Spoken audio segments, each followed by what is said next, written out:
के हमें भी गिरा रहे हैं और खुद भी गिरे पड़े हैं। आपको अफसोस भी होगा, दुख भी होगा, रोएंगे भी, हंसेंगे भी। पता किसी को नहीं है संदेह कुएं में 10 बंदे व्यक्ति धूल उड़ाने शुरू कर दें, वो किसके ऊपर जाके पड़ती है ये पता नहीं है। धूल उड़ाए जा रही है, ये नहीं पता हमारे ऊपर ही आके पड़ रही है। ये सारी चीज़ों को विनाश कर रही है। ऐसे दवाइयाँ बना के इलाज करने में धड़ाधड़ लगे, वो कहाँ उसका परिणाम आ रहा है ये तो बताओ। परिणाम तो कोई देखो। अगर उसका परिणाम कुछ नहीं आया आज तक 10-10, 20-20, 30-30, 40-40 साल दवाई है, तो फिर उनका फायदा क्या है। गुरुजनों ने यहाँ आकर कोई दवाई नहीं बेचनी होती, कुछ लेना नहीं होता। उनमें और उनमें अंतर ये है, उन्होंने धन कमाना है और गुरुजनों ने उपकार करना है। आपके जीवन को मूल्यवान बनाना है, आपके अवगुणों को दूर करके गुणवान बनाना है। आपको भवसागर से पार करना है। आपको ये मनुष्य जीवन का वैल्यू, कीमत क्या है वो समझ आकर के वो देनी है। इसलिए उनके में और उनमें अंतर होता है। वो कुछ लेते नहीं, वो देने वाले होते हैं दुनिया को, और वो लेने वाले। गुरु जी ने साफ कहा था कि जो व्यक्ति पैसे लेके इलाज करे वो आपका इलाज नहीं कर पाए, क्योंकि ये इलाज पैसे लेकर करने का नहीं। जो व्यक्ति व्यापार करता है उसके मन में एक बात घुस जाती है हमेशा ही कि मेरा व्यापार बंद ना हो, कभी बढ़े बल्कि हो। इसलिए जिसका व्यापार है आपको ठीक करके दवाइयाँ खिला के, वो हमेशा ये सोचेगा कि ये मेरा व्यापार बढ़े मतलब बीमारियाँ बढ़े, रोगी बढ़े, बार बार आए, मतलब तो यही हुआ। वो आपका कल्याण कैसे कर। ये बातें जो है, इसलिए कोई भी आपको नहीं बताता। कहीं किसी ने बताई ये बातें? नहीं बताएंगे। क्यों नहीं बताएंगे? बताएंगे नहीं। और कुछ दूसरी बात उनको पता भी नहीं इन बातों। ये मिलती ही महान आत्माओं से हैं। ये ज्ञान जो अंदर में छुपा हुआ है उनके पास है भी नहीं है। चीर फाड़ करके ये देख ली, नस का हड्डी, ये सारी चीज़ें देख ली, कुछ ना कुछ फायदेमंद है। हम ये नहीं कहते सारे डॉक्टर चोर हैं, बेईमान हैं, नहीं, बिल्कुल नहीं। उनमें ईमानदार भी हैं, अच्छे भी हैं, और कुछ हद तक फायदे भी हैं। आपको कोई एक्सीडेंट हो गया तो वो कौन करेगा? डॉक्टर ही करेगा। उस समय लाभकारी है। मगर हम क्या कहते हैं? हम ये कहते हैं जो हमारा जीवन कुदरत से विरुद्ध चल रहा है, उसके कारण हम दुखी बीमार हो रहे हैं, वो इलाज दवाइयों से नहीं होगा, हम ये कह रहे हैं। इसलिए आप इलाज के चक्कर में मत पड़ो उनके। आपका कोई एक्सीडेंट हो गया, फ्रैक्चर हो गया तो जरूर जाओ हॉस्पिटल। हम ये नहीं कहते मत जाओ हॉस्पिटल, बंद करा दो सारे बुरे, बिल्कुल नहीं। वहाँ पर मशीनें भी हमारी फायदेमंद हैं, देख लेती हैं हड्डी कहाँ टूटी है, क्या प्रॉब्लम है, उनका लाभ है। डॉक्टर भी वहाँ पर सिलाई कर देते हैं, प्लास्टर चढ़ा देते हैं, फायदा है उससे। बिल्कुल जाओ, ज़रूरत पड़े। मगर आप जिस परेशानियों में आज फंसे हुए हो, घुटने, ब्लड प्रेशर, शुगर, अस्थमा, इनका इलाज दवाइयों से नहीं है। जो आप नियमों का पालन नहीं कर रहे हैं, उस ना करने से ये बीमारियां आई हैं, और उनका पालन करना शुरू कर दो, आपके रोग ठीक होंगे। बस हम ये कह रहे हैं, और ये बात ही उनको भी सिखाना चाहते हैं, डॉक्टरों को भी। सारी मेडिकल साइंस दुनिया के डॉक्टरों को भी ये बात सिखाना चाहते हैं कि भाई आप भी सीख लो, सीखने में कोई हर्जा थोड़ी है। अगर कोई अच्छी चीज़ मिले, उनके विज्ञान से ये ऊपर विज्ञान है, बहुत ऊंचा विज्ञान है। उनका विज्ञान शुगर ठीक नहीं कर सका, गुरु जी का विज्ञान शुगर आते ही ठीक कर देता है। कितने लोगों की शुगर ठीक होगी? आप में से हाथ खड़े करो, शुगर कितनी ठीक होगी? ठाकुरी जी की, और आपकी ठीक हो गई, 2 बंदों की, और उसकी ठीक हो गई, चली गई। 376 से 144 आ गई। 15 दिन में बताओ शुगर ठीक। दवाई छोड़ दी, दवाई बंद कर दी। बताइए।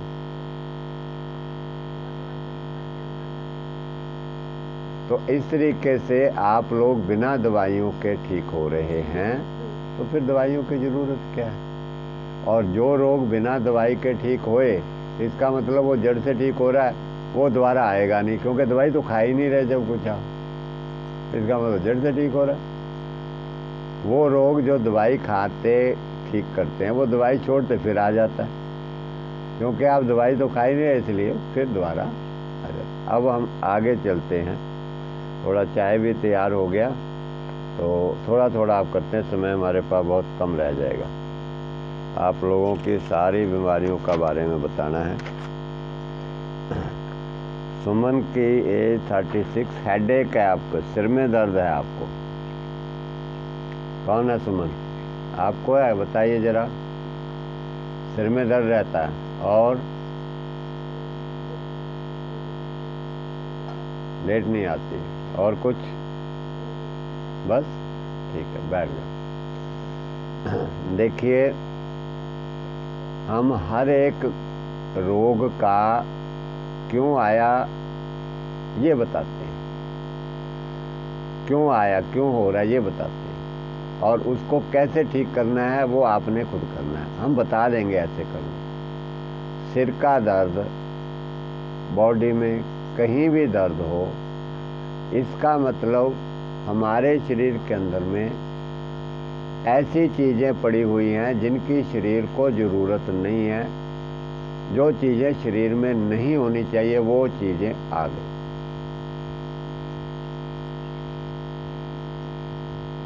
समझ आई? जो चीज़ें शरीर में नहीं चाहिए होनी वो पड़ी हुई हैं, इसलिए वहाँ पर पेन हो रहा है। आपकी बॉडी आपको सूचना दे रही है कि इसके अंदर में कुछ गड़बड़ पड़ी हुई है, जो चीज़ें नहीं हो चाहिए वो पड़ी हुई हैं, और उनको बाहर निकालो। शरीर आपका ये कह रहा है। हम शरीर की भाषा को नहीं समझेंगे तो क्या करेंगे? दवाई खाएंगे, उन चीज़ों को निकालने नहीं देंगे, निकलेंगी तो भी नहीं निकलने देंगे। अपने आप तो बुद्धि हमारे अंदर है नहीं कि उसको निकाल लें।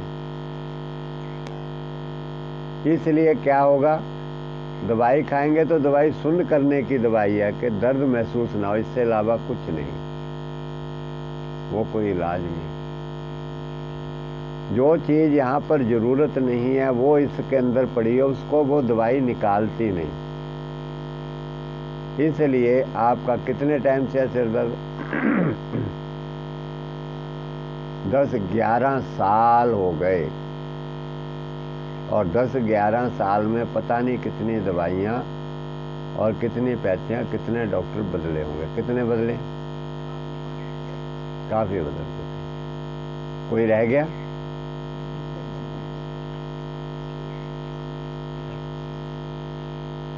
ये सबकी हालत है, आपकी सबकी हालत है। बड़े दुख की बात है कि हम फिर भी भटकते रहते हैं, फिर भी भटकते रहते हैं। यहाँ पर आपको यही बताया जाता है कि यहाँ पर जो चीज़ें अनवांटेड पड़ी हैं, सिर दर्द किसी का ठीक हुआ? आप में से सिर दर्द बहुत लोगों का ठीक हुआ था। बैठा कोई इसमें जिसका सिर दर्द ठीक हो? आपका? इसका सिर दर्द ठीक हो, ये दवाई से ठीक हुआ है? यहाँ आने के बाद दवाई कोई खाई है? यहाँ दी दवाई कोई? दवाई छोड़ने के बाद ठीक। ये हम आपको प्रैक्टिकल यहाँ रख करके भी करवाते हैं, आपको विश्वास दिलाने के लिए कि कुदरत जिसने आपकी रचना रची है, परमपिता परमात्मा ने, उसने ठीक करने की जो विधि व्यवस्था बनाई है, आप अपने जीवन को उसके अनुसार चलाओ, वो अपने आप ही ठीक हो जाता है। एक भी दवाई इसको नहीं दी, बल्कि जो दवाई खाती थी सारी छुड़वा दी, सारी छोड़ दी दवाई। तो अब आपको क्या करना है कि जो अंदर में इसके अंदर में वेस्ट मटेरियल जो बॉडी की ज़रूरत नहीं, इसमें जो कोई भी डालोगे जिसकी वो शरीर उसको बाहर निकाले। ये नियम है शरीर के अंदर। जो चीज़ शरीर के लिए नहीं बनाई परमात्मा ने, ये परमात्मा का शरीर है, अंदर से परमात्मा की शक्ति काम करती है और वो जो चीज़ शरीर के लिए नहीं बनी वो उसको बाहर निकालती है। किसी रूप में निकाले, मल द्वारों से बाहर निकाले। 4 रास्ते हैं निकालने के, पखाने का रास्ता, पेशाब का रास्ता, चमड़ी का रास्ता, नाक का रास्ता। वो इन 4 रास्तों से उस गंदगी को बाहर निकालती, वो बाहर निकलती रहती है। जो चीज़ बाहर निकलती है हम निकलने नहीं देते, जिसको रोक सकते हैं उसको तो हम रोक लेते हैं, जिसको नहीं रोक सकते वो निकल जाती है। मल को हम रोक नहीं सकते, पेशाब को रोक नहीं सकते, बीमार पड़ जाएंगे। हम जब नाक से निकलती है, चमड़ी से निकलती है, उसको रोक लेते हैं दवाई खा करके, और उसकी समझ नहीं है, उसको हम समझते ये बीमारी है। किसी ने ये कहा कि मेरे को रोज लैट्रिन आती है, मैं बीमार हूँ, कहा किसी ने? नहीं कहा ना। किसी ने कहा मेरे को पेशाब आ रहा, मैं बीमार हो गया, मेरे को नहीं। क्यों? क्योंकि उसकी आपको समझ है कि वो मल अंदर से बाहर निकलना है और निकलने पे ही मुझे आराम आएगा, उसकी समझ है। मगर ये समझ नहीं है कि जब जुकाम अंदर से पीले रंग की बलगम निकलती है कि ये भी गंदगी है, इसको निकल के ही मुझे आराम आएगा, ये बीमारी नहीं है, इसकी समझ नहीं है। उस समय हम सोचते हैं हम बीमार पड़ गए। जब खांसी आई, हमें उस समय समझ नहीं कि मेरी छाती के अंदर में बलगम इकट्ठी हो गई है और शरीर उसको बाहर निकाल रहा है, साफ कर रहा है मेरी छाती को, इसलिए ये बीमारी नहीं है, बल्कि ये बलगम निकलने से मेरे को अस्थमा नहीं होगा, मैं बीमारी से ठीक हो जाऊंगा, ये समझ नहीं। उस समय हमारी बुद्धि काम करती है कि हम बीमार पड़ गए, दवाई खाएं और वो जो बाहर निकले उसको रोकें और उसको अंदर ही रोकते हैं और सुखाते हैं।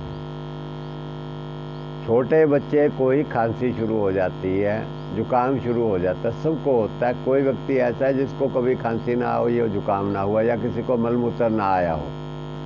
सबको आता है ना। क्यों आता है? क्योंकि सफाई की क्रिया। जो भोजन खाते हैं उसमें से जो सार तत्व है वो शरीर को लग गया, बाकी वेस्ट मटेरियल बाहर निकलना है, उसको बाहर निकालना है शरीर ने। और वो मल का जो गंदगी है मल के रास्ते से बाहर निकलती है, पेशाब की गंदगी पेशाब के रास्ते से बाहर निकल जाती है, जो यहाँ बलगम आ गई वो नाक के रास्ते से बाहर निकलती है, जो चमड़ी की गंदगी आ गई चमड़ी के रास्ते से बाहर निकलती है, और जो छाती में आ गई वो खांसी से बाहर निकलती है, बस। और जब गंदगी हमारी चमड़ी से नाक से बाहर निकलती है, कुछ गंदगी ताप दे करके बुखार दे करके बाहर निकलती है, हम उस समय कुछ छींकों से बाहर निकलती है। छींकें आती हैं किसी को? छींकें आती हैं किसी को? छींकों के मरीज कितने हैं? छींकों के ज़्यादा छींक किसको आती है? खूब। आपको आती है? पीछे आती है? कितनी आती है? 3-4 आती हैं। और किसी को? अब आप क्या सोचते हैं कि छींकें आती है, बीमार हूँ मैं? हाँ, नहीं सोचते। छींक, जिसको कभी छींक नहीं आई वो हाथ खड़ा करो, कभी नहीं आई। सबको आती है? कभी कभी आती है ना। क्यों आती है कभी कभी? क्योंकि छाती के अंदर में धूल मिट्टी थोड़ी थोड़ी अंदर चली जाती है। ये जो नाक है हमारी, ये फिल्टर का काम करती है। परमात्मा ने इसके अंदर में चारों ओर गूंद जैसा एक चिपचिपा पदार्थ रखा हुआ है, गूंद जैसा, देखो चिपकवा वाला। और इसके अंदर बरीक बरीक रोए हैं चारों ओर रोए लगे हुए हैं, बरीक बरीक रुई जैसे, बहुत महीन सूक्ष्म मुलायम, रेशम जैसे मुलायम है चारों। जो हम सांस लेते हैं वो सांस जैसे उसमें डस्ट पार्टिकल है, ये वायु, इसमें थोड़ी मिट्टी भी है, वो जैसे ही हम लोग सांस इसको छू करके जाता है वो मिट्टी चारों ओर चिपक जाती है, उसको अपने अंदर चिपका लेते हैं। और जो गूंद जैसा पदार्थ है उसके अंदर चिपक जाती है, निकलती नहीं दोबारा, अंदर ना जाए वो। परमात्मा ने ऐसी नाक बनाई है, नाक का रास्ता भी नीचे से बनाया ताकि इसके अंदर कोई कंकर पत्थर या कोई और चीज़ बीच में ना फंस जाए। अगर ऐसे बना देते तो ऊपर गिर के फंस जाते, ताकि बीच में ना फंस जाए। और ऊपर से जो है वो ब्रिक छेद रखा है, ब्रिक, ताकि हवा ही जाए, उसके अंदर कोई और मोटी चीज़ ना चली जाए, भारी चीज़। इसलिए नाक का रास्ता ऐसे बनाया। मुंह का रास्ता बड़ा बनाया क्योंकि इससे खाना भी हमने, और साथ में एक इमरजेंसी डोर मुंह के अंदर भी लगा दिया। कभी बार बाई ये बंद हो जाए तो मरे नहीं हम, मुंह से सांस ले लें इमरजेंसी में, हमेशा नहीं। अब वो जो मिट्टी गट्टा चारों ओर चिपक जाता है, रात को हम साफ करते हैं, चारों ओर चिपका हुआ उसको निकाल देते हैं, और फिर भी कुछ महीन छाती में चला जाता है, और जो महीन छाती में चला गया फिर शरीर उसको छींके दे करके बाहर निकाल देता है। जब छींक आती है कितनी जोर से हवा बाहर निकलती है, पता ना, निकलती है ना कितनी जोर से।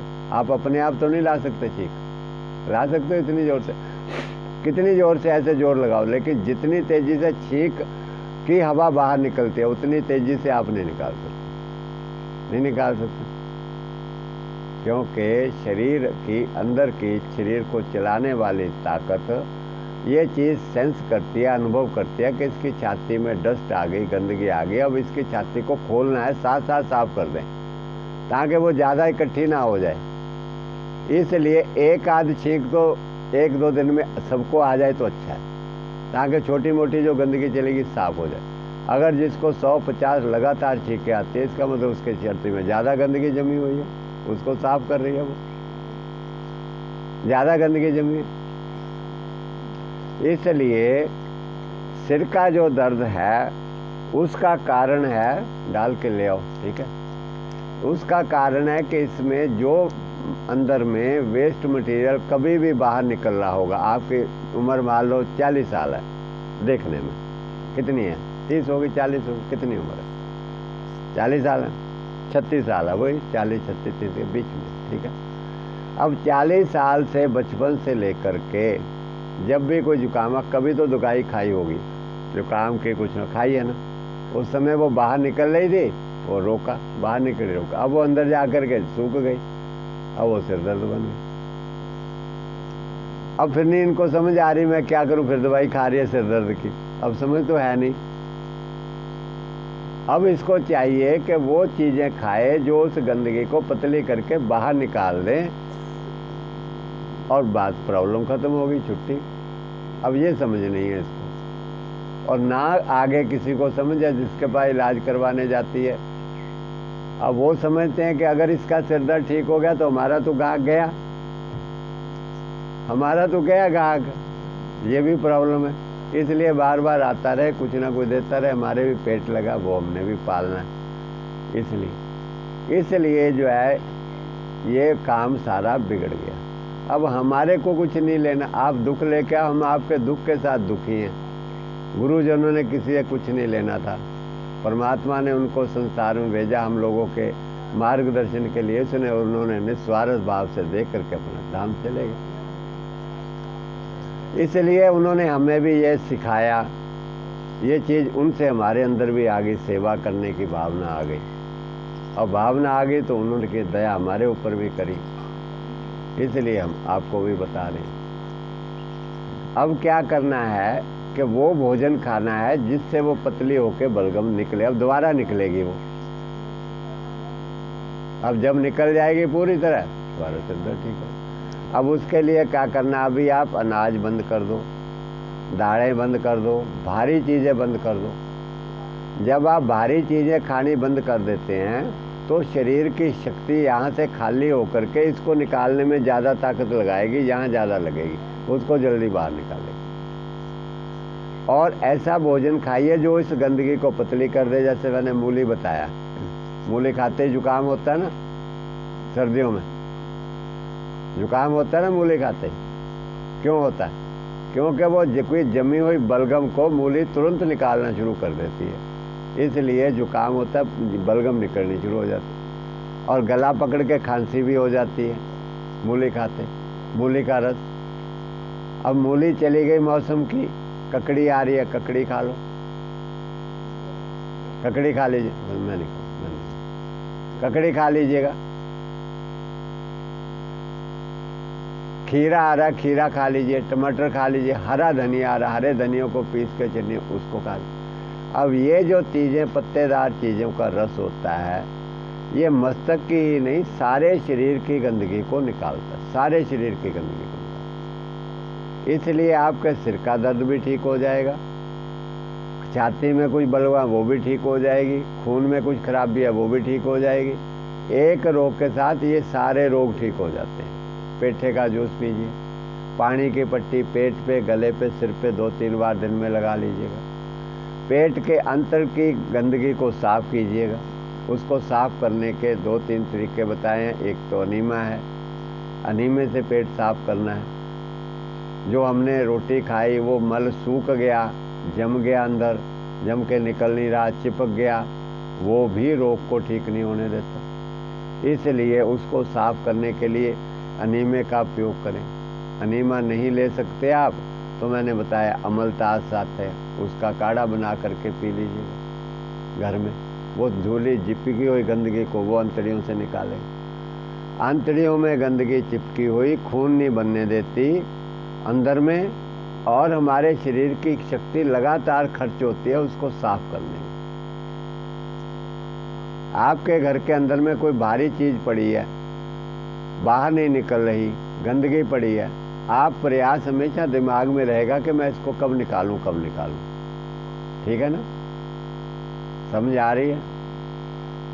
ऐसे ही हमारे शरीर के अंदर में जो चीज़ गंदगी आ जाती है, हमारे सफाई कर्मचारी हर वक्त उसके दिमाग में रहता है मैं कब साफ करूं, कब साफ करूं, कब साफ करूं। हर वक्त अंदर में वो ये सोचते रहते हैं कब मौका मिले, कब, ताकत भी लगाते रहते हैं साफ करने के लिए। लेकिन वो गंदगी इतनी चिपकी होती है कि वो निकलती नहीं है, और नहीं निकलती तो वो ताकत फिर भी लगाते रहते, वहाँ खर्च होती रहती है हमारी ताकत। इसलिए हमारे को आलस आएगा, कमजोरी महसूस होगी, खुल के भूख नहीं लगेगी, सिर में वो गंदगी पड़ी सिर को चढ़ जाएगी, चक्कर आएंगे, गैस बनेगी, और फिर कहेंगे जब मैं चक्कर आ रहा गैस, पता नहीं क्या हो गया, पता नहीं क्या हो गया, और पता नहीं क्या हो गया। बस यही पता करना है आपने। जिस चीज़ का आपको नहीं पता वही आपने हमारे पास लेने हैं, वरना पता ही है तो फिर यहाँ क्या लेने आना, फिर तो बीमार ही ना हो आप, जब आपको सब कुछ पता है। और जब आपने ये सीख लिया उसके बाद फिर आप बीमार होंगे भी नहीं, अपने आप ठीक हो जाएंगे फिर। इसलिए उस गंदगी की सफाई करनी है। जो आपको बाकी महीने में आगे पीछे होती हैं वो भी ऐसे ही है। जो गलत खाया पिया कारण जो अंदर में क्रियाएं पीरियोडिकल 28 दिनों में जो अंदर में अंडे बनते हैं, परमात्मा की कृपा से 2 अंडकोश होते हैं, उनमें से एक दिन में 28 दिन में एक में अंडे बनते, 28 में दूसरे में बनते। वो अंडे बनने की प्रक्रिया मंद पड़ जाती है या टाइम से पहले ही क्रिया शुरू हो जाती है, और या बिल्कुल बंद पड़ गई तो आएंगे नहीं, डेट नहीं आएगी तो वो उसमें परेशानी खड़ी होगी, उसमें परेशानी खड़ी। अब आप उसको दवाई खाते, उनकी दवाई नहीं खानी है। उन क्रियाओं को नियमित करने के लिए अपने भोजन को ठीक करना है और अंदर से सारी गंदगी को साफ करना है। नए सिरे से वो काम चालू होगा, फिर सुचारू रूप से समय पर वो तैयार होंगे अंडे, समय पर बाहर निकलेंगे, वो फिर रूटीन दोबारा फिर ठीक से बन जाएगी। अब सारी चीज़ें बिगड़ी हुई हैं, सारी क्रियाएं बिगड़ी हुई हैं, अंदर बिगड़ जाती हैं। बच्चियों की सारी क्रियाएं बिगड़ जाती हैं। बच्चियां जो ज़्यादा गलत खाती हैं, कुरकुरे खाती हैं, चिप्स खाती हैं, ज़्यादा चॉकलेट खाती हैं, टॉफ़ी, उनसे कोई शरीर का निर्माण थोड़ी होता है। अंगों का निर्माण नहीं होता उससे, बल्कि अंगों का विनाश होता है। इसलिए उनकी भी सारी क्रियाएं बिगड़ जाती हैं और फिर दवाई खाती रहती हैं। और इसलिए इतना भारी भयंकर समाज के स्वास्थ्य का विनाश हो रहा है कि आपको बता नहीं सकते। क्योंकि आपने बच्चों को जन्म आपने देना, इसलिए बच्चों का स्वास्थ्य आपके स्वास्थ्य के ऊपर निर्भर करता है। अगर आपका स्वास्थ्य ठीक नहीं है तो आप स्वस्थ बच्चों को कैसे जन्म दोगे? बताओ जरा मेरे, कैसे दोगे? आप खुद ही बीमार है। और दूसरी बात, फिर बात थोड़ी सी आगे चल पड़ी है बीच बीच में, वो भी यूजफुल है आपके लिए। आप लोग घर बनाते हो तो पहले सोचते हो कौन सा बढ़िया सीमेंट लगाएं, सोचते कौन सा बढ़िया सरिया लगाएं मजबूत बने। ये तो नहीं सोचते कि मकान घटिया बना लो, रद्दी सा, चलो चलेगा जैसा भी। किसी ने सोचा ऐसा? सब बढ़िया सोचते हैं ना। अब आप और सोचो थोड़ा सा। अब आप अपने बच्चे का शरीर बना रहे हैं अपने पेट में। अपने बच्चे का जो आप सोचते हैं कि भी हमारे कुल को आगे चलाए, उसका शरीर आपके शरीर में बनता है ना। तब आपने कभी मन में सोचा है कि मैं अपने बच्चे के शरीर को मजबूत बनाने के लिए कौन सा भोजन खाऊं जिससे मेरे बच्चे का शरीर अच्छा बने? किसी ने सोचा तो बता दो। किसी ने नहीं सोचा, सबकी बुद्धि भ्रष्ट। अगर तुम्हारे अंदर विवेक ये जागृत हो जाए कि बिल्डिंग बनाने के लिए मैं सोचते हैं कौन सा मटेरियल बढ़िया लगाएं, मेरे बच्चे का शरीर भी तो अंदर बनता है, वो भी तो भोजन से बनेगा, वो मजबूत बने, मैं कौन सा भोजन खाऊं? ये बुद्धि में नहीं बात आती। उसमें तो चाय भी डाली, बिस्कुट भी डाले, मिठाई भी डाली, इसमें दवाइयाँ भी डाली, इसमें सारा कुछ इसमें डालकर बच्चे का नाश कर लिया हमने। वो मकान को पक्का बना।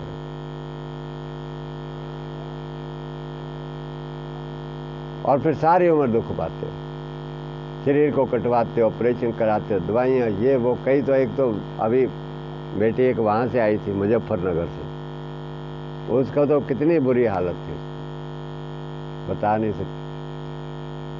बताएं किसको बताएं? कुछ ही ऐसी प्रॉब्लम हर किसी को बताई भी नहीं जाती। किस किस को बताएं? कोई दुख दूर करने वाला तो उसको तो बताएं, जो कर नहीं सकता उसको क्या रोना धोना दो, उसने दूर तो करना नहीं। इसलिए दुख भी उसको कहे जो आदमी कर दे दूर, ठीक करने वाला। इसलिए अब क्या करना है? भोजन को ठीक करना। सारी बीमारियों में भोजन को ठीक करना, सारी बीमारियों। अब कुछ लोग क्या है ना, ज़्यादा पढ़े लिखे हैं, ज़्यादा सियाणे हैं, बड़े ओवर क्लोवर, बड़ी कैलकुलेशन करते हैं। इसको तो डेट की प्रॉब्लम है, उसके सिर में दर्द है, इसको जो है छाती की प्रॉब्लम है, और इन्होंने एक ही फार्मूला पकड़ रखा है, पेठे का जूस, और इनको कुछ आता नहीं है। सबको पेठे का जूस, सलाद, पेठे का जूस, सलाद, पेठे का जूस। अब बुद्धि किसकी खराब है ये सोच लो। अब मैं आपको बताता हूँ पेठे का जूस, सलाद क्यों बताते हैं। अस्थमा भी अंदर में छाती में बलगम जमा होने के कारण अस्थमा हुआ आपको। माइग्रेन भी बलगम जमा होने के कारण हुआ। ब्लड प्रेशर भी खून में गंदगी जमा होने के कारण हुआ। कॉन्स्टिपेशन, कब्ज हो रही है, वो भी अंदर में मल चिपका हुआ है इसलिए हो रही है। बवासीर भी हुई। अब ये पेठे का जूस और सलाद छाती की बलगम को भी बाहर निकालेगा, मस्तक की बलगम को भी बाहर निकालेगा, तो माइग्रेन ठीक हो जाएगा। छाती की बलगम बाहर निकलेगी तो अस्थमा ठीक हो जाएगा। खून साफ हो जाएगा तो आपका ब्लड प्रेशर ठीक हो जाएगा। अब बताओ आप कि ये चीज़ें सही बता रहे हैं या हम गलत बता रहे हैं? मूर्ख तो वो है जो समझ नहीं रहा, उसकी बुद्धि भ्रष्ट है। जो हमारी बुद्धि भ्रष्ट है, हमारे गुरुजनों की बुद्धि भ्रष्ट है? बताओ जरा। हम आपको अंधे कुएं से पकड़ के निकाल रहे हैं, और वो मूर्ख व्यक्ति हमें ये कहता है कि जी इनको अकल नहीं, इनके पास पेठा ही तो और क्या है। मेरे को तो इतनी भयंकर बीमारी है। जा भाई, तेरा जहाँ इलाज होता है करा लेते, बड़े अस्पताल में करा ले जाके, और वहाँ 10 लाख 20 लाख 50 लाख लग के इधर सुई करवा, इधर से कटवा के अपनी दुर्गति करवा लेता अपने कर्म के अनुसार। उसके कर्म फूटे हुए, उसको समझ नहीं आ रही बात। सारे रोग आपके इस पेठे से, सलाद खाने से, और ये काढ़ा पीने से, पेट पे पानी की पट्टी लगाने से, नारियल का पानी पीने से, अनीमे से, पेट को साफ करने से, सारे रोग आपके ठीक हो जाएंगे।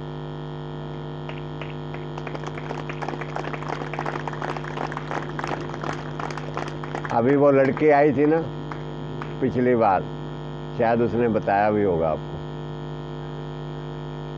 वो क्या करती, दवाइयाँ सप्लाई करती थी, डिस्ट्रीब्यूटर थी। डॉक्टरों के पास दवाइयाँ बेचने जाती थी, डॉक्टर साहब ये दवाई ले लो। ये तो उसने बता दिया, वरना तो बताता भी नहीं कोई। और मैं आपको बता देता हूँ इसलिए कि आपकी भलाई के लिए, और उनकी भी बुराई नहीं करना चाहता। और उनसे भी मेरी ये प्रार्थना है कि वो भी चीटिंग ना करें, वरना वो खुद भी दुख पाएंगे। और अच्छी बात है कि वो इस विद्या को सीख के कोई भले काम में लगे। मैं उनका भी दुश्मन नहीं, मेरी क्या दुश्मनी है। हमारे तो सब एक परिवार है। आपका डॉक्टर भी है, चाहे वो भी परिवार है। लेकिन कोई बच्चे बीच में शरारती होते तो कहना तो पड़ता भी शरारती है, क्या करें, ना कहें, कहना पड़ता ना। वो डॉक्टर क्या कहता है उनको कि तुम कुछ ऐसी दवाई लेके आओ जिससे मरीज को खाते ही ऐसा लगे मैं ठीक हो गया, और हफ्ते बाद 10 दिन बाद फिर वो बीमार पड़ जाए, फिर हमारे पास है। ऐसी दवाई मत देना जिससे वो हमेशा के लिए ठीक हो जाए। अब वो लड़की कहती है कि भाई मैंने कहा जी ऐसी तो डॉक्टर साहब कोई दवाई हमारे पास है नहीं। वो इलाज खुद यहाँ करवाने आई थी तो उसने बता दिया, वरना तो कोई बताता भी नहीं। और वो दवाई बेचने वाले और डॉक्टर दोनों मिले हुए हैं। वो भी खूब कमाते हैं, बेचने वाले भी, और वो भी कमाते हैं। इसलिए कहते हमारा धंधा चल रहा है, हमें काहे को बताना, मरने से इनको, लूटने से इनको, वैसे से दमड़ी नहीं देंगे। इसलिए इनको बोलो पानी के इंजेक्शन 50,000 का तो निकालेंगे 50,000 फटाफट, वरना तो निकालेंगे नहीं। और हम आपके भलाई के लिए बता रहे हैं, तो कुछ लोगों को ऐसा लगता है कि ये ऐसे टाइम खराब कर रहे हैं कुछ को। वैसे तो आप ज़्यादातर तो समझने वाले हो, तभी आप बैठ कर सुन रहे हो।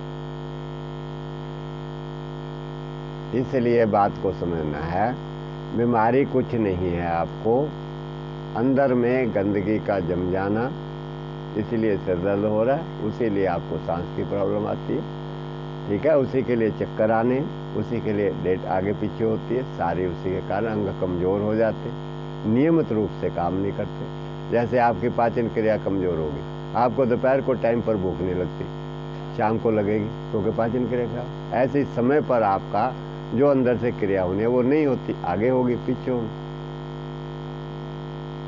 आगे पीछे होगी, इरेगुलरिटी होगी उसमें। बस अब उसको ठीक करने के लिए अपना खाना पीना, रहन सहन, अपनी सोच विचार, सारी चीज़ को आप ठीक कर लीजिएगा, सारी क्रियाएं पुनः ठीक होनी शुरू हो जाएंगी। बात खत्म, प्रॉब्लम खत्म। अब समझ में आ गई बात, ठीक हो जाएगी, कर लेगी। कैसे करेगी, क्या खाएगी? पेठे का जूस सवेरे, ठीक है। ये नीम गिलोय का काढ़ा, नीम गिलोय काढ़ा क्यों बताते हैं, सबके लिए क्यों बताते हैं? इसलिए बताते हैं कि लगभग सबने मीठा ज़्यादा खाया होता है। नमक भी खाते हैं कुछ लोग ज़्यादा, लेकिन मीठा ज़्यादा खाया होता है। जो लोगों ने नमक ज़्यादा खाते हैं उसकी नस नाड़ियाँ सूख जाती हैं, अंदर की दब जाती हैं, किडनी उनकी सुकड़ जाती है, ज़्यादा नमक खाते हैं। जो बीपी हाई होता है, ये जो अंदर में नस चल रही है ये बिल्कुल ड्राई होकर के टाइट हो जाती है, उसमें सॉफ्ट नहीं रहती, जैसे एकदम मुड़ती है ना, ये तार है कैसे नरम है। अगर ये सख्त हो जाएगी ना, ऐसे करेंगे ना टूट जाएगी, ऐसे करेंगे टूट जाएगी। इसमें ऑयल है, इसमें भी अगर इसको धूप में रखेंगे तो सूख जाएगा, ड्राई हो जाएगा। ऐसे हमारे सारे शरीर में तेल होता है, चमड़ी में, नसों में, नाड़ियों में, हड्डियों में, सारे शरीर में होता है, बालों में, सब जगह पर। जब हम लोग भोजन गलत खाते हैं, चाय चीनी मैदे की बनी चीज़, उसमें तेल होता ही नहीं जो हमारे शरीर को चाहिए, तो फिर क्या होता है, बल्कि नमक वाली चीज़ें ड्राई और करती हैं, तेल को सुखा और देती हैं, और सूखते सूखते वो नस जो है ना दब जाती है। अभी किसी ने कहा था मेरी नस दबी हुई है, किसी ने कहा था हाथ खड़ा करो, आपकी नस दबी हुई है, पीछे कमर की, आपकी भी दबी है। अब देखो शरीर जो है, हाँ, अब नस क्या है ना, वो सूख गई। प्लास्टिक का पाइप आप धूप में रख दो, अब धूरे सूखता सूखता धीरे धीरे वो टाइट हो जाएगा, सूख जाएगा। ऐसे ही आपकी नसों नाड़ियों को तेल नहीं मिल रहा, जो चाहिए तेल वो नहीं मिल रहा। अगर आप नकली तेल खा रहे हैं वो तो नुकसान करेगा ही। उल्टा आप कहोगे जब तो तेल खा रहे हैं, लेकिन वो नकली तेल है, नकली घी है, वो क्या आपको चिकनाई देगा? वो तो उल्टा और नुकसान कर रहा है। जमराज आकर के अंदर में, उससे आपको चिकनाई कहाँ आ रही है? जो असली चिकनाई है तेल की, वो चमड़ी कभी खुश्क नहीं होगी आपकी। ये देखो मेरे ये सारे हाथ जो है ना ऐसे ऐसे फट जाया करते थे, क्योंकि चिकनाई वाली चीज़ खाते नहीं थे हम लोग, चमड़ी सारी। लेकिन अब हमने सारी चीज़ खोल दी, हम अंदर ऐसे रहते हैं मुलायम, जैसे तेल लगाओ क्रीम, इसके ऊपर क्रीम तेल लगाने की ज़रूरत ही नहीं। जैसे बिल्लियों के ऊपर से बिल्कुल मुलायम है बाल, कुत्ते के मुलायम है, शेर के, सारे जानवरों के कैसे मुलायम, उनको ना तो कोई क्रीम लगाने की ज़रूरत ना तेल लगाने की ज़रूरत, क्योंकि उनके अंदर ही वो तेल बनता है, हमारे भी शरीर में बनता है। मगर हम जो बनता है उसको साबुन से ड्राई कर देते हैं, और कुछ जो भोजन गलत हो गया, लंबे समय तक जो भोजन गलत हो गया तो वो तेल बनना बंद हो जाता है, उससे सूखना और शुरू हो जाता है। इसलिए हमारी नस नाड़ी अंदर से सूख गई, इसलिए तेरी नस दब गई अंदर। अब ये नस को खोलने के लिए दवाई खाओगे, और कोई दवाई तुम्हारी नस खोल नहीं सकती। अब नस को खोलेगी भोजन आपका, हरा भरा भोजन जिसमें तेल है, चिकनाई है। इसलिए भगवान कृष्ण ने कहा था रस्या स्निग्धा स्थिरा हृदय आहारा सात्विक उपग्रह, वो भोजन जिसमें रस भरा हुआ और चिकनाई भरी हुई है। आजकल कई डॉक्टर कहते हैं तेल नहीं खाना, बिल्कुल तेल नहीं खाना, वो भी गलत कह रहे हैं। तेल की जरूरत है, लेकिन कौन से तेल की जरूरत है ये पर नहीं पता है। तिलों के अंदर जो तेल है उस तेल की जरूरत है। अगर जम जाए तेल तिलों का खाने वाले को, तिल खाने वाले को, तो आप मेरे को आके पकड़ लें। शुद्ध होना चाहिए, लेकिन प्योर एकदम। नारियल गिरी प्योर होनी चाहिए, उसके अंदर में तेल है, घी है, चिकनाई है। अगर वो खा कर किसी को हार्ट अटैक आ जाए तो मुझे पकड़ ले। कच्ची मूंगफली में तिल है, तेल है, चिकनाई है। कच्ची मूंगफली कोई व्यक्ति खाता, उसको हार्ट अटैक आ जाए, ब्लड प्रेशर हाई हो जाए, ब्लॉकेज हो जाए, तो मुझे पकड़ लेना कि कभी नहीं होगी। और सारा शरीर मुलायम रहेगा, क्योंकि वो तेल की शरीर को ज़रूरत है। बादाम में तेल है, अखरोट में तेल है, उनके तेल की ज़रूरत है। कौन कहता है तेल की ज़रूरत नहीं है शरीर को? बल्कि जो लोग बिल्कुल तेल बंद कर देते हैं वो ऐसे सुकड़े से और हो जाते हैं। बिल्कुल तेल की, उस तेल की ज़रूरत है जो ईश्वर ने शरीर के लिए बनाया हुआ। उस तेल को आप ज़रूरत अनुसार खाओ। ये भी है कि बहुत ज़्यादा मत खाओ। अगर आप सोचे भी तेल की ज़रूरत है तो आप पूरा नारियल ही खा जाएं, 2 नारियल खा जाएं भी तेल की ज़रूरत है, तो वो तो हर चीज़ नुकसान करे ही करे। भगवान कृष्ण ने जो कहा हमारे को रस्या से निगदा, रस वाली चीज़ों के साथ मिला करके तेल वाली चीज़ें खाए। इसलिए सलाद के साथ नारियल की गिरी मिला करके दी जाती है, क्योंकि भगवान ने शरीर को पता है भगवान बनाने वाला है, इसलिए उसने बताया हमारे को कि इसका क्या भोजन है। और किसी ने नहीं बताया, पता हो तो किसी को कोई बताए। भगवान कृष्ण ने बताया आयु सत्व बल आरोग्य सुख प्रीति विवर्धना रस्या स्निग्धा स्थिरा हृदय आहारा सात्विक प्रिया। सारे रोगों का इलाज आपका बताया भगवान। तुम्हारी आयु को बढ़ाने वाला, सत्व तुम्हारे मन को निर्मल पवित्र करने वाला, जो मन में कपट आ रहा है, झूठ आ रहा है, उसको साफ करके मन को भगवान जैसा बनाने वाला। बल आपके अंदर बल को बढ़ाने वाला, ताकत को बढ़ाने वाला। आरोग्य सारे रोगों को जड़ से निकाल के फेंकने वाला भोजन। सुख जिस भोजन को खा के तुम्हें सुख की अनुभूति हो। प्रीति विवर्धना जो तुम्हारा स्वभाव आग बबूला हो रहा है, जरा सी बात कहने में भड़क जाते हो एक दूसरे के ऊपर, उसको शांत करने वाला, शीतल करने वाला। कौन सा भोजन बताया? रस से भरा हुआ और चिकनाई से भरा हुआ। स्थिरा हृदय आहारा, जो तुम्हारा मन कभी यहाँ बैठा, कभी उधर भागने करता, कभी उधर भागने, कभी, उसको स्थिर करने वाला। और वो सात्विक भोजन है। हम लोग सात्विक भोजन, चाय को भी सात्विक भोजन, बिस्कुट भी सात्विक भोजन, मतलब कि मांस मछली अंडे को छोड़ के बाकी सारा हमारे लिए सात्विक भोजन। थैली वाला दूध सात्विक भोजन, जो जहर है। जो इसके अंदर में रस है, गन्ने के अंदर में रस है, संतरे के अंदर में रस है, गाजर में रस है, मूली में रस है, नारियल में रस है, वो सात्विक है जो परमात्मा ने बनाया है। वो सात्विक है। उसको खा करके आपकी बुद्धि सात्विक होगी। चाय पीकर सात्विक नहीं होगी, बिस्कुट खा के वो सात्विक नहीं है, वो तामसिक है। वो तामसिक है भोजन। चीनी सारी तामसिक है, चीनी से बनी मिठाइयाँ सारी तामसिक है। यात यामम गत रसम, जिसका रस सूख गया वो तामसिक बन गया। ये रस सात्विक है, आपने इसको उबाल बोल के सुखा दिया रस को, तो वो तामसिक बन गया गत रसम। क्योंकि जो तत्व इसमें असली तत्व तुम्हारे शरीर को स्वस्थ करने की शक्ति है, रोगों को दूर करने की शक्ति, वो इसके रस में। इसलिए आपको पिट्ठे का रस कहते हैं, इसलिए आपको सलाद कहते हैं खाओ, इसलिए आपको घिए का रस कहते हैं खाओ। भगवान ने कहा, मैं नहीं कहा। इसलिए नारियल का पानी कहते हैं पियो, इसलिए नारियल की गिरी कहते हैं खाओ। तिल का दूध बना के पियो, कच्ची मूंगफली खाओ, बादाम खाओ, उसमें अखरोट खाओ नियम से। इसलिए हम आपको कहते हैं उसके अंदर में चिकनाई भी है और रस भी है भरा हुआ, और वो आपके सारे रोगों को ठीक कर देता है, ताकत भी देता है। कमज़ोर नहीं होने से मैं तो कमज़ोर नहीं हुआ, बल्कि मैं तो 100 लाख करोड़ों अरबों गुना ज़्यादा ताकतवर हो गया। कल सारा दिन वहाँ प्रोग्राम रहा, 2 बजे ख़त्म हुआ है, सवेरे 8 बजे तक चला, 8 बजे 2 बजे तक ही चलता रहा। उसके बाद फिर घर जा कर के चलता रहा शाम को 4 बजे तक, और शाम को 4 बजे फिर वहाँ से वापस आए, 8-9 बजे आए, सवेरे फिर यहाँ चालू हो गया। हम तो थके नहीं हैं बिल्कुल, हम तो कमज़ोर नहीं हुए। 3 बजे जैसे ही उठे सारे, हाँ सवेरे उठ गए हम लोग जल्दी, और साथ में अपना गांधी जी और पुरी जी ये भी वहाँ पहुँच गए। इनकी बस मिस हो गई तो टैक्सी पकड़ के चले गए। ऐसा क्रेज हो गया, अंदर में जाना जरूर है। ये क्रेज चाहिए आपके अंदर कि मैं ठीक हो गया हूँ, मेरा जीवन दूसरों के काम आ जाए। इनका अस्थमा ठीक हुआ, इनका दांत में वो था, बुखार चढ़ रहा था, अस्पताल एडमिट थे, पता नहीं कितना पैसा खर्च कर दिया। ये क्रेज आपके अंदर होना चाहिए कि मैं ठीक हुआ हूँ, मेरे वजह से दूसरों को ठीक करूँगा। कितनी दूर है अलवर, वहाँ पहुँच गए, टैक्सी करके पहुँच गए, ट्रेन मिस हो गई। जब तक आपका जीवन दूसरों के लिए उपयोगी भी नहीं होता, तब भी आपको सुख नहीं होने वाला, तब भी नहीं सुख हो।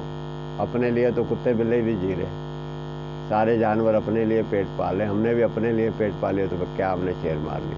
हमारा तो बल्कि अपना भी नहीं पलता, जानवर तो अपना भी पाल कर स्वस्थ हैं, और हम तो उनसे भी नीचे गिरते, अपने भी नहीं होते। चलिए अब समझ में आ गई बात। और किसका क्या पीछे एक बुजुर्ग हाथ उठा रहे थे, हाँ जी बोलो।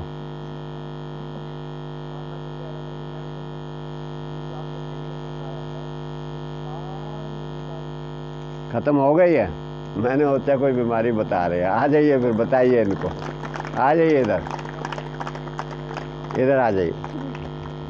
जसवीर को करमवीर सम्मानित कर रहे हैं। करमवीर और जसवीर दोनों वीर वीर, दोनों वीर वीर, दोनों वीर वीर हो गए। चलिए बहुत हो गया।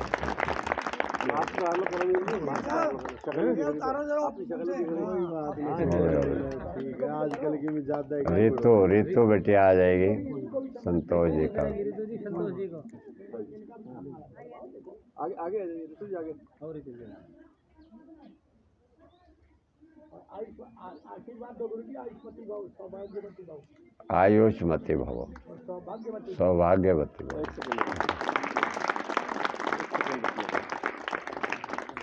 चलिए देखिए, जन्म देना इतना महत्वपूर्ण नहीं है, और जन्म देने के बाद बच्चे के जीवन को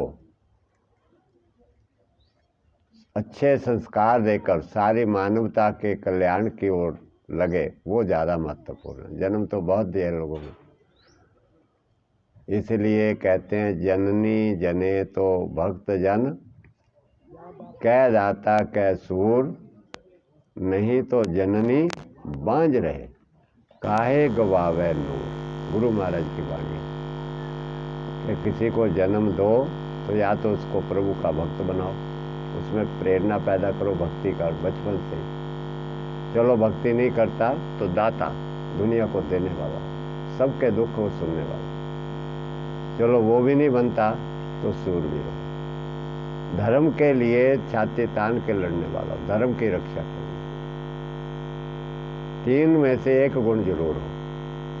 अगर जन्म दिया 3 में से एक भी गुण नहीं है तो उससे अच्छा वो ना जन्म दे, अपने शरीर का नूर ना गवाए, वो ज़्यादा अच्छा गुरु महाराज ने कहा, क्योंकि सारे समाज को वो डुबोएगा, सारे। तो इसलिए अपने बच्चों को आप भी लायक बनाएं, संस्कारी बनाएं, इससे आपका सम्मान होगा, तब आपका सम्मान बढ़ेगा, आपका समाज। ऐसा काम करे पूरे देश समाज के लिए जिससे कि सबका, देश का भी पूरा सम्मान उठे और हमारे संतों महापुरुषों का भी सम्मान हो, हमारे गुरुजनों का सम्मान हो, हमारे दुनिया को पता चले भारत में कैसे कैसे संत महापुरुष पैदा। अगर हम लोग आचरण हमारा ऐसा होगा नहीं तो किसी को क्या पता चलेगा। खाते रहो दवाइयाँ, आपने उनके साथ नहीं लगना, आज के बाद किसी ने दवाइयों के साथ, गुरु जी के साथ लगना। और किसी को रोग आ जाए तो फिर बैठो, अभी आपको अनुभव इसीलिए तो दिखा रहे सुना रहे सब। चलिए, उसके बाद में डीपी सिंह है, इनको क्या है, कपड़े पीले होते आपके हैं? तो मेरे बनियान अच्छा सारे कीड़े पड़ जाते हैं। ठीक है। दूसरे मेरे वर्ण है, और तीसरे ये स्किन है, ये बिल्कुल आयली तो गुण होती है इसमें। ठीक है, बैठ जाए। देखिए, पीला पड़ जाता है, इसका मतलब के कपड़े पीलो है, इसका मतलब के शरीर के अंदर से गंदगी निकलती है, सीधी सी बात। गंदगी है अंदर में तो निकलती है पसीनों से, इसलिए कपड़े पीले हो जाए गंदगी से। अब उसकी सफाई कर लो शरीर की, नमक खाना कम कर दो, नमक लगभग कम। नमक पहले ज़्यादा खाया क्या? बिल्कुल भी नहीं खाया, कभी भी। मीठा ज़्यादा खाया? 15 साल तो मैंने नमक ही नहीं खाया। मीठा खाया क्या? दारू पी, कोल्ड ड्रिंक पी, कुछ किया और किया? दारू पी 1-2 साल पी, और उसके बाद छोड़ दी 25 साल। चाय कितनी पीते हो? चाय अब तो एक ही पीते तो वो भी होता है। मैं 10 साल 20 साल पुरानी बात कर रहा हूँ, 20 साल पहले। 20 साल पहले दिन में पीती तो क्या करता? बस में धन में 20, ये जो बीमारी आज को आपको आज आई हुई है, ये 10-20 साल पुरानी है, आज की नहीं। वो अभी अंदर में है, खून में है, मांसपेशियों में है। कभी आपको एक चार्ट ला के दिखाएंगे जिसके अंदर में पूरे टिश्यूज दिखाए हुए हैं बॉडी के, वो सारे इसमें टिश्यूज हैं। इस टिश्यूज में खून चला है। आप कहीं से भी चमड़े को काटो, खून निकलता ना। जैसे पत्ते को आप देखते हो, मोटी डंडी है, छोटी छोटी बरीक बरीक आगे रेशे रेशे हैं, ऐसे ही शरीर में है। ये जो नीली नस है, ये तो मोटी नस है, इसके आगे सारे शरीर में नसें हैं बरीक बरीक, उनको टिश्यूज कहते हैं, पूरे शरीर में। इसलिए कहीं से भी काटो, अगर नस कट गई तो खून ज़्यादा निकलेगा, अगर और कहीं से कटे थोड़ा सा निकलेगा। इसलिए जो खाया वो खून में गया, खून फिर सारे टिश्यूज में गया। अब वो टिश्यू सारे गंदे हुए पड़े, अब उनकी गंदगी निकलती है। और मुझे लग रहा है आप दवाई खा के उसको ठीक करना चाहते हैं। करी दवाई खा के ठीक? अपनी कोशिश हर कोई व्यक्ति करता है, वो वहीं अब आदमी गलती करता है। अब वो गंदगी बाहर से निकल गया, दवाई खा के अंदर रोकने की कोशिश करी, और वो गर्म दवाई है उसको अंदर में जाकर और रिएक्शन किया, और रिएक्शन किया उसको। अब इसका इलाज क्या है? सिंपल इलाज है, शुद्ध खाना शुरू करें, गंदगी निकलेगी बाहर, पूरी तरह निकल के साफ हो जाएगा, बात खत्म होगी। पेठे का रस, सलाद, नारियल का पानी, ये नीम गिलोय का काढ़ा, पेट की सफाई रोज होनी चाहिए, अंदर गंदगी नहीं रहे। पानी की पट्टी पेट पे, सिर पे, धूप, सवेरे सवेरे धूप, धूप से कुछ साफ होगी, कुछ पसीना आएगा, नहीं निकल जाएगा, प्रॉब्लम सॉल्व हो जाएगी। Problem solve. अब आप देखो कितना हैरान हो गए आप लोग, पसीने का भी यही इलाज, सिर दर्द का भी यही इलाज, उसका भी यही इलाज, इसका भी यही इलाज। आती है ना ऐसी, ये ज़्यादा पढ़े लिखों को आती है, जिनके अंदर बुद्धि नहीं है उनके अंदर।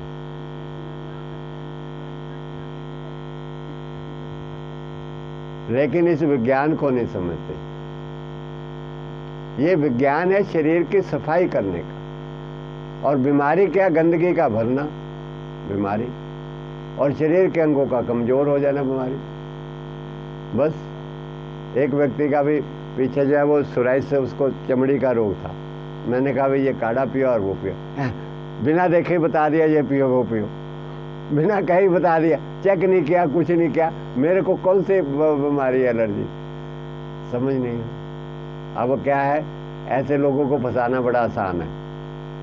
ऐसे लोगों के हाँ हाँ ठीक है, आपको पहले तो यहाँ लेटो, अच्छी तरह वो लगा के ना, यहाँ यहाँ ये कहाँ दर्द है, यहाँ यहाँ, उनको थोड़ा ड्रामा सा करो, वो करके टेस्ट करे, फिर कहेंगे आप ना थोड़ा टेस्ट कराओ वहाँ, कह रहे हाँ मैं कराऊंगा, फिर पता चलेगा क्या बीमारी, उसका 1000 2000 5000 रुपया खर्च कराओ, फिर उसके बाद अंग्रेजी दवाई लिखो, ये दवाई खानी, कहेगा हाँ बहुत बढ़िया, टेस्ट करके मेरे को दवाई बताइए मैं आपकी। हम लोग खुद ही कुछ चीज़ें दूसरों को भी बिगाड़ रहे हैं, हमें धोखा दे ताकि वो धोखा दे हमें। दूध वालों को हमने बिगाड़ा, गुड़ वालों को हमने बिगाड़ा। दूध वाला दूध दे के जाए ना प्योर, उसमें मलाई कम आए तो कहे भैया तेरे दूध में कुछ मलाई कम आती है। अब वो कहेगा यार मेरे दूध में मलाई कम आती है, दूसरे वाले में ज़्यादा आती है, और अगर मेरे में ना मलाई आई तो इसने मेरा दूध उठा के उसका लगवा लेना।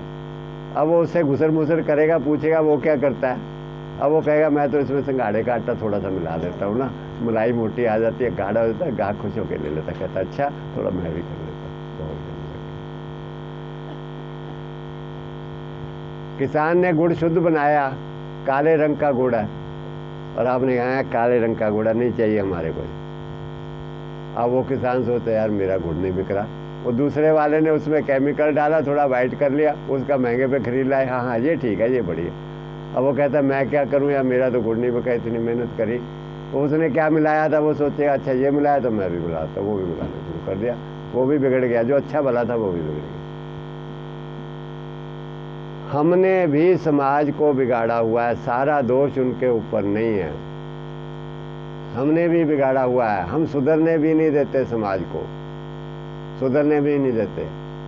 दूध या एक बात बता रहा था, एक बार 2 भाई थे, डायरी थी उनकी, एक बार एक बड़ा भाई दूध दे के आता, वो बीमार हो गया थोड़ा, कहने लगा यार तू दे, मैं जा नहीं सकता।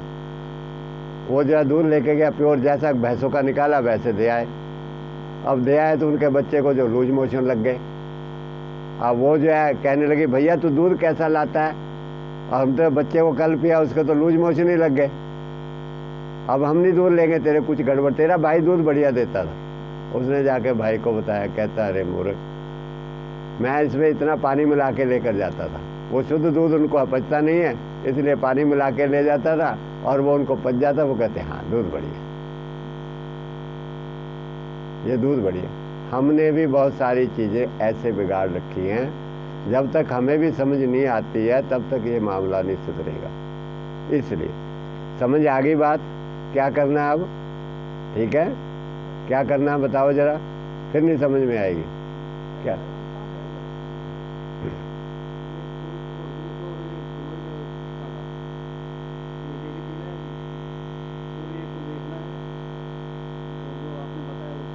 सुबह सुबह की हल्की धूप लेनी, आजकल गर्मी ज़्यादा है, ये नहीं है दोपहर को 12 बजे धूप लेने लग जाओ, आपको सुबह सुबह की लेनी है, लाइट धूप लेनी है, हल्की धूप लेनी, ठीक है।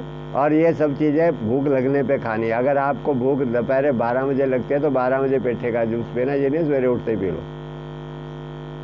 कोई भी चीज़ जो आपको खाने के लिए बताइए, जब कड़क भूख लगे तब खाना, चाहे वो 12 बजे लगे, चाहे 1 बजे लगे, चाहे 4 बजे लगे, जब तक भूख नहीं लगती तब तक नहीं खाना। काढ़ा आप पी सकते हो, ठीक है। हल्की भूख का एहसास है तो सब्जियों का उबाल के रस ले लो थोड़ा सा, बस हल्का, बिल्कुल जितनी भूख हल्की है तो हल्की, अगर ना ले तो अच्छा, हल्की भूख में पानी पी ले तो अच्छा, वाश हो जाएगा सुबह। भर के पेट नहीं खाना हल्की भूख में। अब पूरी भूख खुल के लगी है तो फिर पेट भर के खा लो, भूखा भी नहीं जा। हम आपको कमज़ोर नहीं करना चाहते, हम आपको इतना ताकतवर बनाना चाहते हैं कि पूरी दुनिया के काम कर सको। ये दिमाग से निकाल लो कि आपकी रोटी बंद करवा के या आपको खाना कम करा के आपको कमज़ोर करना चाहते। अगर आप ऐसे सुकड़ू से बन गए तो बल्कि हमें तो अफसोस होता है कि यार ये सुकड़ू सा बन गया, बिल्कुल ही इसको तगड़ा होना चाहिए। हम खुद भी नहीं चाहते बिल्कुल सुकड़ू से रहे, बने हष्ट-पुष्ट बन के रहो, ठीक है। इसलिए ये भी थोड़ा ध्यान रखना है कि भूख लगने पे खानी है, और एक पेठे के जूस में कम से कम 2 घंटे का गैप, और ज़्यादा से ज़्यादा जब तक भूख नहीं लगती। सलाद के अंदर भी कम से कम 2 घंटे का गैप। टाइम कोई नहीं टेबल, 10 बजे इतने बजे कोई टाइम नहीं, टाइम आपका पेट बताएगा कितने बजे आपको भूख लगती है। ठीक है, 9 बजे का कोई टाइम नहीं, आपको भूख जब लगती है वो खाने का टाइम आपका। जब आपको भूख लगे वो आपका खाने का टाइम है, चाहे आपको 4 बजे भूख लगे।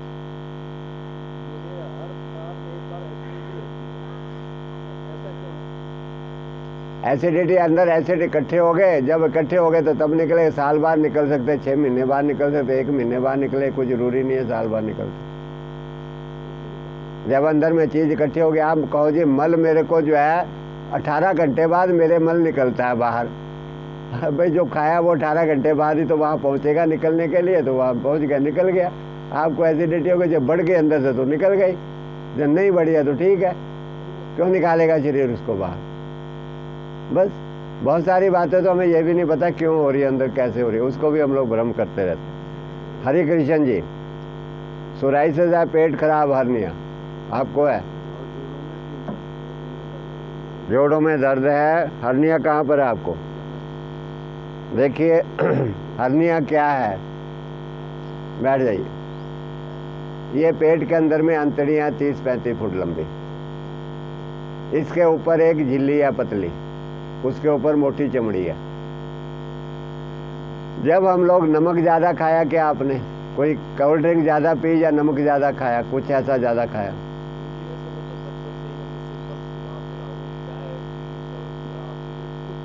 मैं नमक की और बात कर रहा हूँ, कोई कोल्ड ड्रिंक नमक तो नहीं खाया ज़्यादा, कोई भार ज़्यादा उठाया था,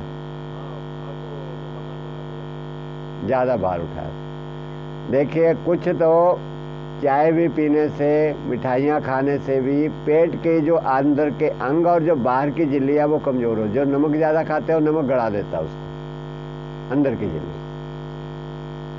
वो कमज़ोर पड़ जाती है। और जब वो कमज़ोर पड़ गई तो जब वजन उठाते हैं अंदर की अंतड़ियों को बाहर की ओर दबाव पड़ता है, समझ आ रही है बात? जब जोर से वजन उठाया जाए अंतड़ियाँ बाहर निकलती, अब वो जो पेट के अंदर की झिल्ली थी वो कमज़ोर गई, अब वो उसको फाड़ करके अंतड़ी जो इंटेस्टाइन थी वो बाहर आ गई, समझ आ गई बात? अब वो अंदर का वो जाड़ी जो थी वो गड़ गई, कमज़ोर हो गई। चाहे इन्होंने चाय ज़्यादा पी, मिठाई ज़्यादा खाई, इनको पता नहीं क्यों हुई, वज़न ज़रूर से ज़्यादा उठा लिया इसलिए हो गई। अब जो है वो गड़ी हुई है, बाहर निकल आई, वहाँ से फूल गया, अब वो ज़्यादा जाली और फटती चली जाएगी और मोटा होता जाएगा, वो अंतड़ी बाहर निकल आएगी। अगर वो अंतड़ी इंटेंगल्ड हो गई, ऐसे मुड़ गई आपस में, तो इनको फटाफट अस्पताल जाना पड़ेगा, इमरजेंसी ट्रीटमेंट, और फटाफट वहाँ से काट के उस अंतड़ी को ठीक करना पड़ेगा। अब जो है वो अंदर का जो मांस फट गया, वो उसी वक्त अगर उसको लंगोट बांध के रखे, बाहर ना निकलने दे, तो जुड़ने के चांस होते हैं, वो दोबारा फिर मांस जहाँ से फटा वो जुड़ जाता है। अगर उसमें इन्होंने गैप कर दिया, 2 महीने, 6 महीने, साल लगा दिया, उसके बाद वो दोबारा आपस में नहीं जुड़ता। अब इसका तरीका ये है ऑपरेशन से बचने का, कि आप लंगोट बांध करके एक विधि से, सही तरीके से हम आपको सिखा देंगे, उस हिसाब से लंगोट बांध के रखो तो आपको प्रॉब्लम नहीं आएगी, ऑपरेशन नहीं कराना पड़ेगा और सारे काम भी कर लोगे आप। जब कोई तकलीफ नहीं होगी तो फिर ठीक है, एक बात। दूसरा जो है सोराइसिस है, पेट खराब है, पेट खराब है तो खाना पीना खराब है, इसलिए पेट खराब हुआ। सोराइसिस है तो चमड़ी, खून खराब है, इसलिए सोराइसिस हो रहा है, उसको साफ करो। ये काढ़ा पियो, पेठे का जूस पियो, सलाद खाओ, पत्तेदार सब्जियां, हरा धनिया जो खून को साफ करे, ठीक है, उसकी चटनी बना के गिलास पानी मिला के 1 बार 2 बार 3 बार पियो। चुलाई का रस पियो, पेठे के जूस में चुलाई का पत्ते का जो रस है वो खून को साफ करता है, पतला भी करता है, इसलिए बीपी वगैरह जो है पत्ते से खून नया भी बनता है और पतला खून बनता है। गाढ़ा खून होता है हमारा रोटी, अनाज, दालें, दूध, घी, मक्खन नकली खाने से खून गाढ़ा हो जाता है, और जो गाढ़ा खून हो जाता है फिर अंदर में चलता नहीं है, और फिर उसमें गंदगी आ गई, वो गंदगी चमड़ी से बाहर निकलती है, चमड़ी से बाहर निकलती है तो हम कहते हैं हमें तो एलर्जी हो गई, सोराइसिस हो गया, और फिर हम उसकी दवाई शुरू हो जाती है, उसको फिर अंदर दबाते हैं, और वो केमिकल जो है वो हमारे पेट के अंगों को, लिवर को, हार्ट को और कमज़ोर करके और हम कमज़ोर कर देते हैं। कितने वर्षों से खा रहे हो दवाई सोराइसिस की?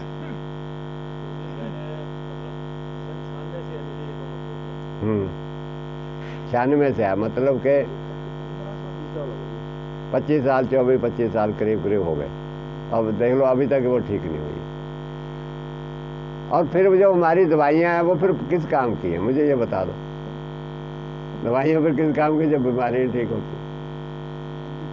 डॉक्टरी हमारी कहाँ है फिर वो? अगर हमारे यहाँ आकर मरीज ठीक नहीं होता तो हमें शर्म आती है कि मरीज ठीक क्यों नहीं हो, वजह क्या है, क्यों नहीं ठीक हुआ, ये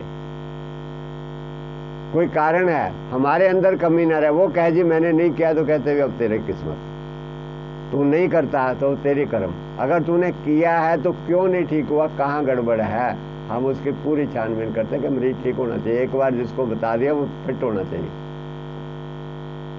लेकिन वहाँ कोई परवाह नहीं है किसी को, कोई एक भी मरीज नहीं ठीक होता और वहाँ सब चल रहा है, सब चल रहा है। इसलिए इसके लिए खून साफ करने के लिए पेठे का रस, नारियल का पानी, ये काढ़ा 2 बार, शरीर के ऊपर थोड़ा तेल लगा के मालिश, ठीक है। खुजली भी होती है, मीठा बिल्कुल बंद, मीठा खाओगे फिर खुजली हो जाएगी। मीठे के बारे में सुन लीजिएगा, सिर्फ गन्ने का रस और मीठे फल, वो भी मौसम के, ये मीठा आपका भोजन है, बाकी जो है वो आपका भोजन नहीं है मीठा। आप गुड़ भी अगर आप खाते हैं तो वो भी आपका भोजन नहीं है, गन्ने का रस है। गन्ने के रस से आपको कोई तकलीफ किसी को नहीं होगी, मौसम के अनुसार खाओगे बल्कि तगड़े हो जाओगे। मीठे फल खाओगे तगड़े हो जाओगे, मौसम का वो भी, बेमौसम का नहीं। आप दूसरा मीठा खाएंगे नौजवानी में गुड़ लग जाएगा, जवानी में तकड़ा शरीर, बुढ़ापे में आप गुड़ ज़्यादा खाओगे तो नुकसान करेगा, गुड़ भी नुकसान करेगा। बाकी मिठाइयाँ तो आपका बेड़ा गर्क कर ही देंगी, हड्डियाँ गड़ा देंगी आपकी, चश्मा लग जाएगा आपको। मिठाइयाँ खाओगे अगर आप, पेट में तेजाब बनेंगे, गैस बनेंगी, घुटने खत्म, दर्द कम नहीं होगा, खुजली आपकी खत्म नहीं होगी। मिठाइयाँ खाने कोई रोग ठीक नहीं होने वाला जो मिठाई खाएगा, बल्कि उल्टा बीमारी पड़ेगी, ठीक है। मीठा खाने से पहले जो अभी स्वस्थ हैं, बीमार नहीं हो, वो सिर्फ गन्ने के रस और मीठे फल के अलावा बाकी मीठा ना खाएं। गुड़ खाना तो कम से कम खाएं, इतना चलो जरूर करें, कम से कम खाएं गुड़। समझ आ गई बात? और जब तक सर्दी है पूरा गन्ने का रस आता, दबा करके पियो गन्ने। देखो आप ऐसे तकड़े ना होगे तो मुझे कहना।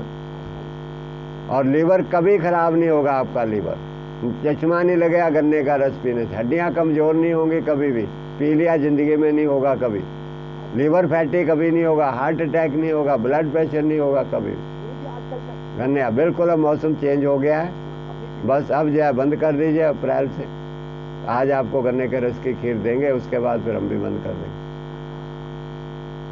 गन्ने के रस की खीर बना लेते, पहले बनाया करते, न्यूट्रिशन भरा हुआ, पूरी ताकत भरी हो। चलिए ठीक है जी, समझ आ गई? दूध शुद्ध नहीं मिलता। अब देखिए घर का भी जो दूध है ना, उसमें भी क्या गड़बड़ है कि अगर आपको गाय वैसे लालच नहीं है, बिल्कुल नहीं, उसके बच्चे को पूरा दूध पिलाते हो पेट भर के, और दूसरी बात उसको चारा शुद्ध खिलाते हो, तो अगर आप दूध ले लेते हो देसी गाय का तो हमें कोई इतराज नहीं, बिल्कुल पियो, कोई इतराज नहीं। अगर आप बच्चे को भूखा रखते हो, जब तक मनुष्य ने दूध नहीं बेचता था तब तक वो बच्चे को दूध पूरा पिलाता था, बैल भी काम आता था, गाय की सेवा भी करता था। जब से ये व्यापार बन गया तब तक उसने निचोड़ना शुरू कर दिया, बच्चे को भी थोड़ा सा पिलाता है, बच्चा बेचारा भूखा मर जाता, फिर उसको इंजेक्शन निकाल के ज़बरदस्ती निकालता दूध उसका, बल्कि सारा सिस्टम खराब कर दिया। और वो दूध नहीं, खून है गाय का। अगर शुद्ध देसी गाय का घी मिले तो कोई दिक्कत नहीं, ले लो, बिल्कुल नहीं घी करा नुकसान करेगा। देसी गाय का घी पियो। हमारे पास यहाँ जो घी हम अपने हाथों से निकालते हैं वो घी का मुकाबला ही नहीं कोई, वैसा घी मिलता ही नहीं कहीं, हमें तो नहीं मिला कहीं से। बाकी पता नहीं वो क्या करते भगवान जाने, और इतने क्विंटलों के हिसाब से बनाते कैसे हैं ये भी नहीं हमें पता। हमारे यहाँ तो थोड़ा बहुत बनता है, 5-7 किलो पहले बुकिंग होते, पहले ले जाते। चलिए उसके आगे, Gurmej Singh, hydrocele right side and back pain आपको है। देखिए बैक पेन का तो इलाज, आपकी हड्डी कमज़ोर है, चीनी मिठाइयाँ बिल्कुल बंद करनी है, बिल्कुल नहीं खानी। अभी इंस्टेंट रिलीफ के लिए तेल की मालिश करके धूप की सिकाई करनी है, गरम मिट्टी पट्टी लगा लो, ठीक है। और तेल ले लेना उसका, लौंग का तेल ले लेना, वो मालिश कर लेना उसका, आपको इंस्टेंट रिलीफ मिल जाएगा। ठीक है। बाकी मिठाइयाँ बिल्कुल बंद करनी है। तिलों का दूध मिले तो एक टाइम तिलों का दूध लें। ठीक है, एक टाइम तिलों का दूध बना के लें। और पेठे का जूस एक टाइम ले लें। सलाद लें, सलाद में 8-10 बादाम, 2 अखरोट खा लें। थोड़ा चना खा लें, भिगोया हुआ मूंग की दाल, कच्ची मूंगफली खा लें। ठीक है, शरीर को ताकत देने वाली चीज़। और इसके अलावा रात को रोटी भी हरी बना के खाएं। पत्तेदार सब्जियां ज़्यादा मिला के हरी सब्जी खाएं। छोंक नहीं लगाएं, छोंक लगी हुई सब्जी बिल्कुल बेकार है, किसी काम की नहीं। ठीक है। पेट पे पानी की पट्टी, गले पे, सिर पे। ठीक है। हाइड्रोसेल में सूजन आ रही है क्या? सूजन आ रही है तो उसको थोड़ा टब में बैठें, कटी स्नान करें डेली। ठीक है। जब तक सूजन आ रही है तब तक कभी आप कुछ हल्का भोजन लें। ठीक है, बिल्कुल हल्का, यानी कि उपवास तौर पर सिर्फ पेठे का जूस ले लिया। ठीक है, एक बार थोड़ा सलाद खा लिया और साथ में उबली हुई सब्जी थोड़ी ले ली। थोड़ा उपवास रखें, पेट पे पानी की पट्टी, और 2-3 बार आप टब में बैठें। ठीक है, इससे आपकी सूजन कम हो जाए। इसके बाद है रीटा। पीठ में नस दबी हुई है और पैर में झंझनाहट है। कहाँ आपको है? नस दबी का कारण बता दिया, दबी हुई है, सूखी हुई है नस। वो हरी पत्तेदार सब्जियां, हरी चीज़ें ज़्यादा, घी का जूस, धनिया का रस इस समय आ रहा है, चौलाई का रस पिए निकाल के, हरी चीज़ों का। हरी चीज़ें खाओगे तो हरी भरी हो जाएगी। उसके साथ में बादाम 8-10, चिकनाई थोड़ी सी, नारियल की गिरी थोड़ी सी ले सकते हैं। कच्ची मूंगफली थोड़ी चबा करके सवेरे सवेरे खा सकते हैं, जिस हिसाब से आपकी बॉडी है, थोड़ा वजन भी ज़्यादा है। अभी आप अगर हफ्ता 10 दिन अनाज, दालें, दूध और दूध से बनी चीज़ें बंद करके पेठे का जूस, सलाद और सब्जियों के उस पे रहें तो कुछ वजन कम हो जाएगा। फिर उसके बाद थोड़ा पौष्टिक आहार लें, ये दर्द कम हो जाएगा। जब 3 दिन तक आप जो है हल्का रहें, अनाज दालें बंद कर दें बिल्कुल। ठीक है। पेट पे पानी की पट्टी और थोड़ी तेल की मालिश करके धूप की सिकाई करें। और एक टाइम पेठे का रस ले लें ज़्यादा से ज़्यादा, एक टाइम सलाद ले लें, एक टाइम नारियल पानी, बस इससे ज़्यादा ना लें, बहुत कम से कम, जिससे गुजारा चले। और इससे आपका दर्द ठीक हो जाएगा। और थोड़ी एक्सरसाइज, साइकिलिंग वगैरह करके थोड़ी एक्सरसाइज करें। अगर आप लोग जो भी कुछ हम बताते हैं अगर आप घर में कर लें तो वेल एंड गुड। अगर आपसे घर में नहीं होता तो आप यहाँ आ जाइएगा। यहाँ पर आप सुबह आके शाम को जा सकते हैं, यहाँ रह करके भी करवा सकते हैं। आपको ठीक होना है, चाहे जैसे भी हो जाओ। ठीक है, हर तरफ से हम आपको सुविधा दे रहे हैं, हर तरफ से। सारे कार्यक्रम हमारे निःशुल्क हैं, यहाँ रहने के भी निःशुल्क हैं, ये भी सिखाते हैं, ये भी निःशुल्क है, सारे निःशुल्क है। उसके लिए कोई किसी के ऊपर चार्ज नहीं है। कई व्यक्ति ये सोचते हैं जी ये तो कैंप तो कर दिया फ्री में और अब कह रहे यहाँ आ जाओ, उसके पैसे ले रहे, उसके भी पैसे ले रहे। आप ये सोचो भी पता नहीं हम आपसे कुछ लेने के लिए बुला रहे हैं, मत आओ, मत रहो, आगे अपना घर कर लो। हमारा कहने का मतलब है कि आप ठीक हो जाओ कैसे भी हो। अगर घर में आपको नहीं समझ आती, सुविधा नहीं है, तो यहाँ आकर के आप ठीक हो जाओ और आपको समझ आ जाए और सारा समाज हमारा खुशहाल हो, आपका परिवार भी ठीक हो। हमारा उद्देश्य ये है। ठीक है। उसके बाद है सुभाष जी, एलर्जी है, आपको एलर्जी है। आप पहले भी आए थे, परसों आए थे, जो बताया वो किया आपने, कर रहे हो? ठीक है। जो बताया वो पूरा करना है आपने, और हर हफ्ते बाद हमारे को रिपोर्ट देनी है, क्या हुआ क्या नहीं। क्या क्या कर रहे हो आप? पेठे का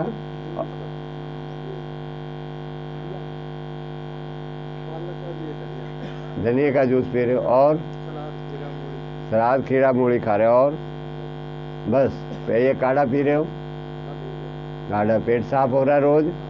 चलिए ठीक, इसको कंटिन्यू रखिए। नारियल पानी ले सकते हैं, सलाद सब्जियों का नहीं छोड़ना, खीरा टमाटर ये खाना है, नारियल के तेल की मालिश भी कर लीजिएगा। और ये जो है अंदर से सारा निकलेगा, थोड़ा थोड़ा सारी, हाँ लाल हो रहा है ना, सारा निकल जाएगा।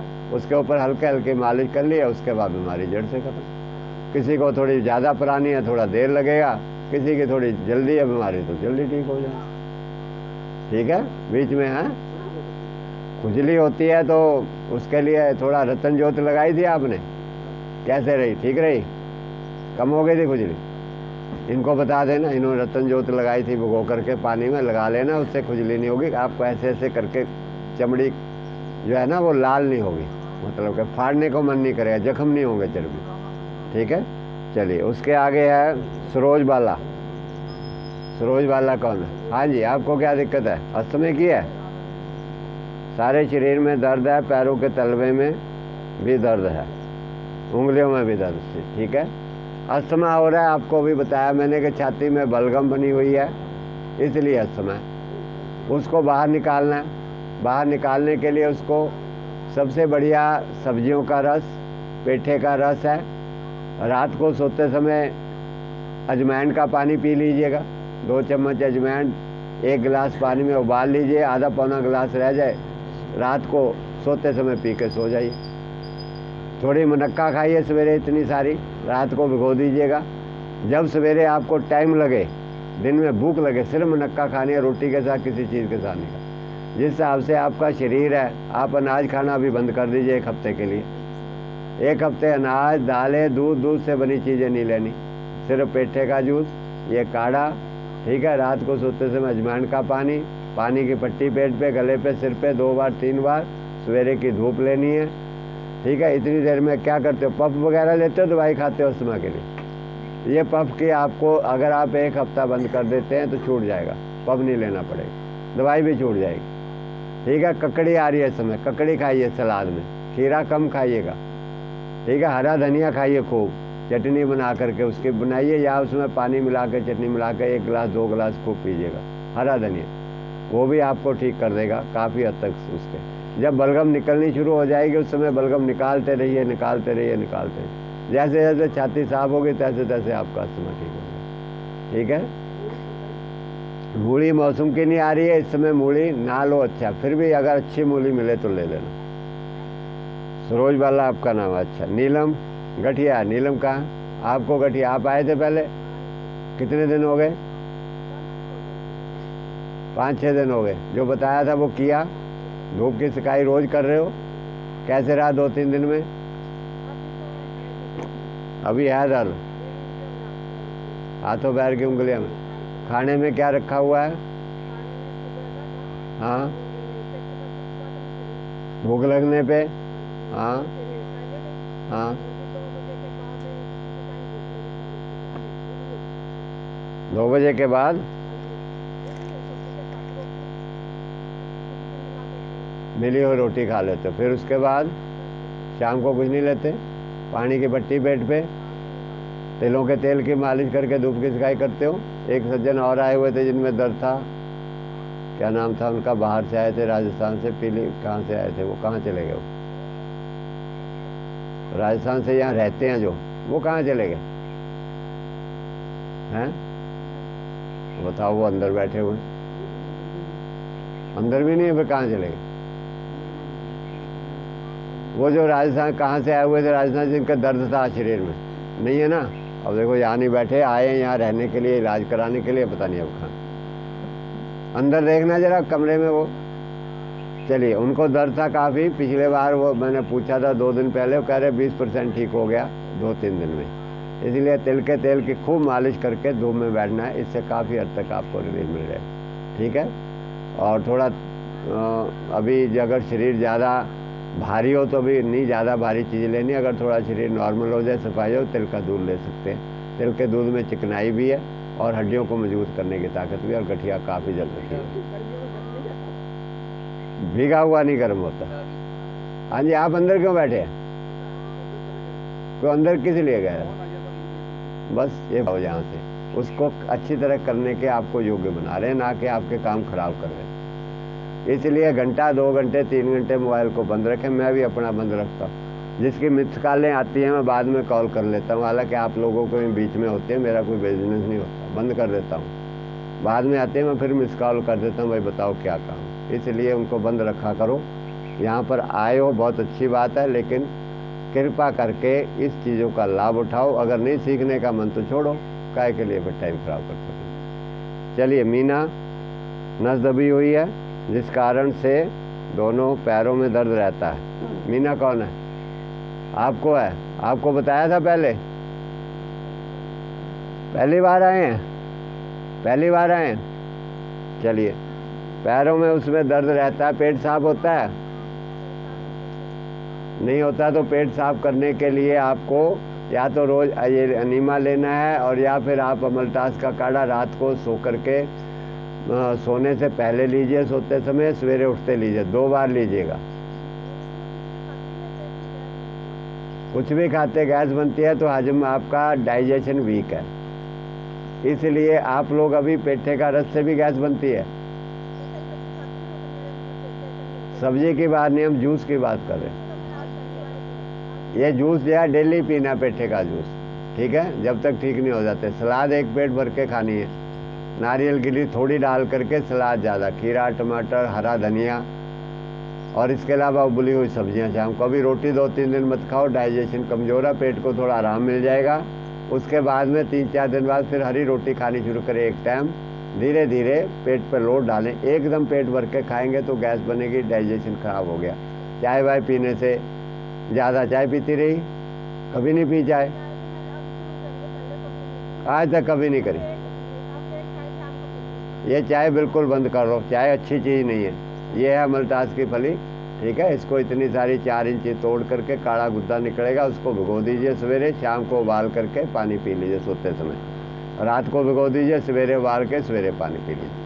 ये पेट को साफ कर देगा, चिकनी हुई अंदर में चिपकी हुई गंदगी सारी धुल जाएगी। अंतड़ी साफ होनी बहुत ज़रूरी है, बिना सफाई के आपका रोग, कोई भी रोग नहीं ठीक होगा। तिल के तेल की मालिश करके धूप में बैठना रोज़ सवेरे, ठीक है, पेट पे पानी की पट्टी लगानी है और प्रभु का ध्यान करना है, ठीक है।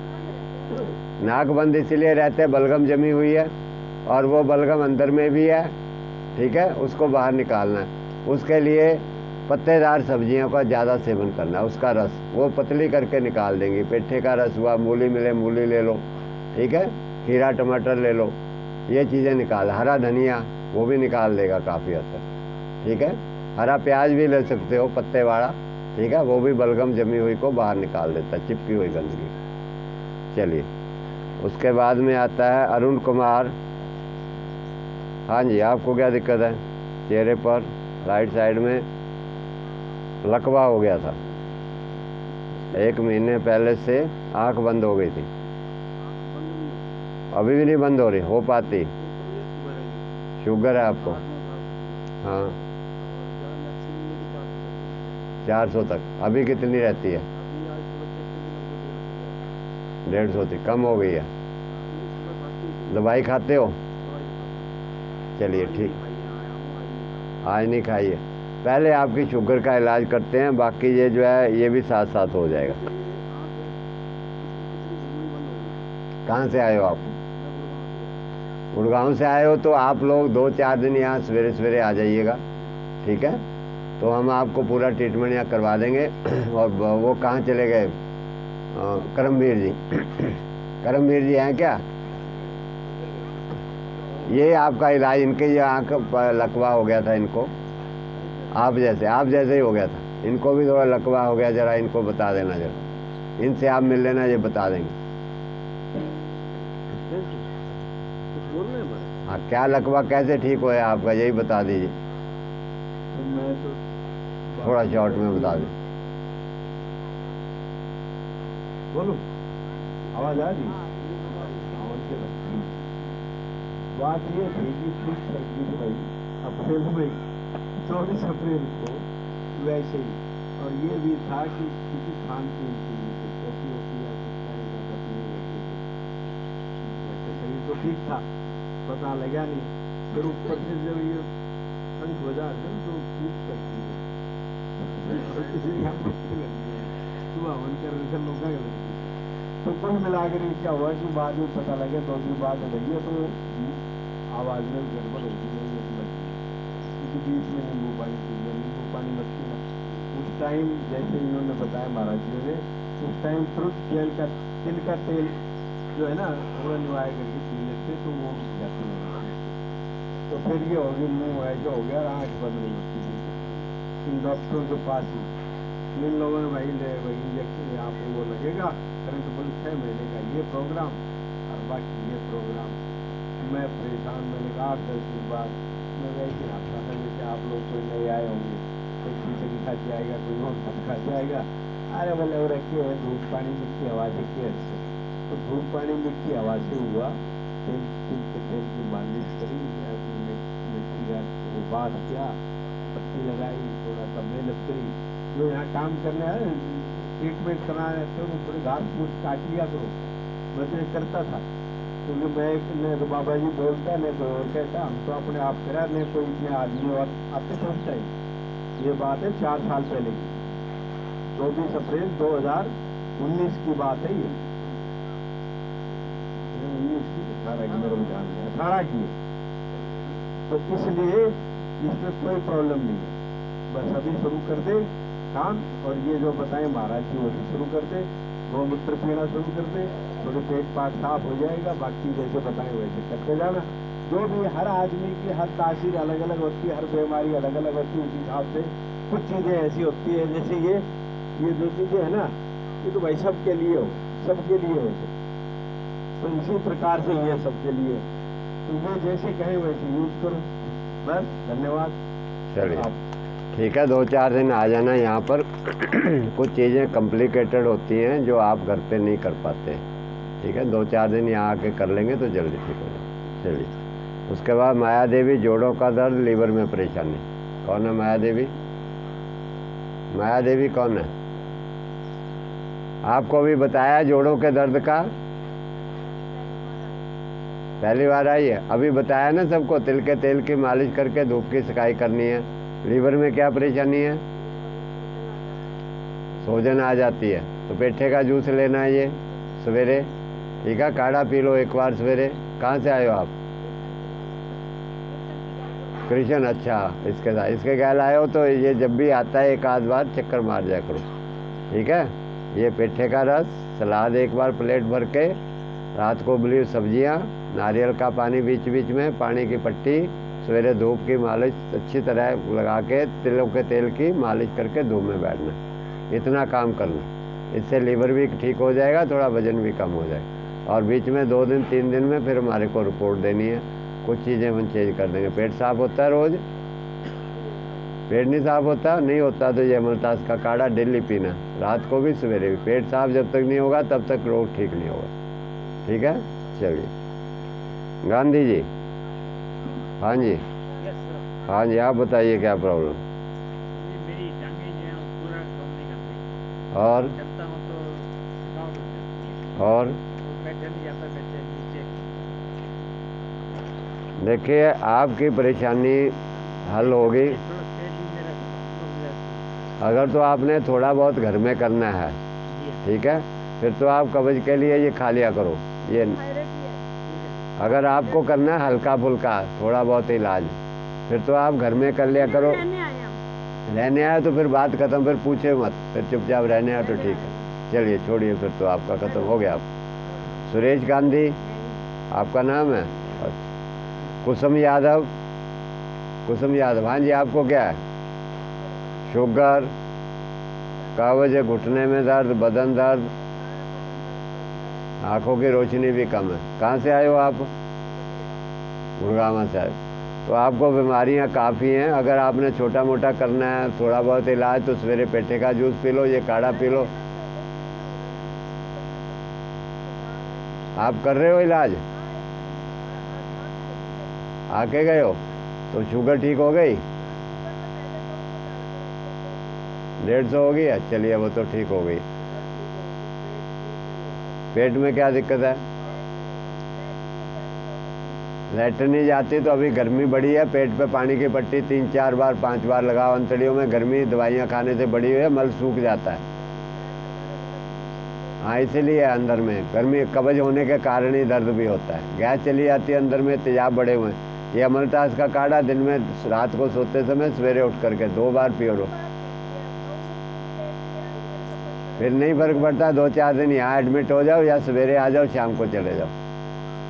जिसको कोई भी इलाज नहीं लग रहा वो सवेरे यहाँ आ जाओ, शाम को चले जाओ, या 2-4 दिन यहाँ रह जाओ, ठीक है, जो आपको ठीक लगे। चलिए उसके बाद में है वीना नारंग।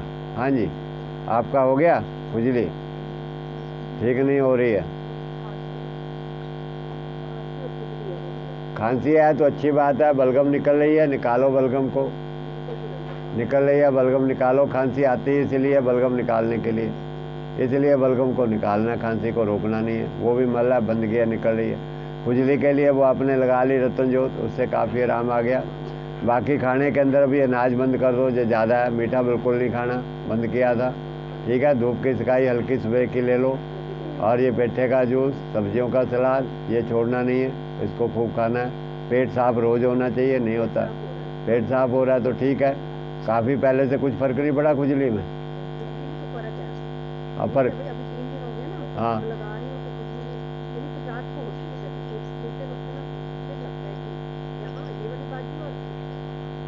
ज़्यादा होती है, ठीक है। अभी कुछ दिनों तक आप उपवास कीजिएगा और ये काढ़ा मत छोड़िएगा, ठीक है। हाँ, काढ़ा लीजिए, थोड़ी नारियल गिरी भी लीजिएगा, थोड़ी चिकनाई भी लीजिएगा सलाद के साथ। बिल्कुल भी सूखी नहीं खानी चाहिए, थोड़ी चिकनाई भी चमड़ी में आनी चाहिए। बादाम लीजिएगा 10, 15, 20 बादाम, ठीक है। अखरोट खा लीजिए, उसका जो तेल है वो चमड़ी को मुलायम करता है। बादामों का तेल जो है, बादाम में तेल, बादाम जो है साबुत लेने हैं, गिरी बादामों की किसी ने नहीं खानी, अखरोटों की गिरी किसी ने नहीं खानी। बादामों की गिरी, अखरोटों की गिरी में एक तो केमिकल लगाते हैं वो, ताकि कीड़ा ना लगे, दूसरा उसका तेल सूख जाता है, और कुछ लोग जो है तेल निकाल भी लेते हैं कुछ मशीनों के द्वारा, और वो खोखला होता है बादाम, उसमें कुछ नहीं होता। इसलिए अखरोट और बादाम बंद लेने हैं, उसको तोड़ करके वो खाने हैं, ठीक है। बादाम बंद लाने हैं, बंद बादाम ला करके वो खाने हैं, उससे आपकी चमड़ी मुलायम हो जाएगी सारी। 10, 15, 20 बादाम जो है खा लो, 20-25, 2 बार खा लो भले, अगर भूख लगती हो। मुनक्का नहीं खानी है, मुनक्का, सांस की प्रॉब्लम भी थी आपको, अब ठीक हो गई है, अब बंद कर दो मुनक्का, अब नहीं खानी। वो अभी क्या करना, पी के गर्म भी वैसे ही हो गई है, अब सांस की प्रॉब्लम ठीक हो गई बिल्कुल। कितनी थी पहले?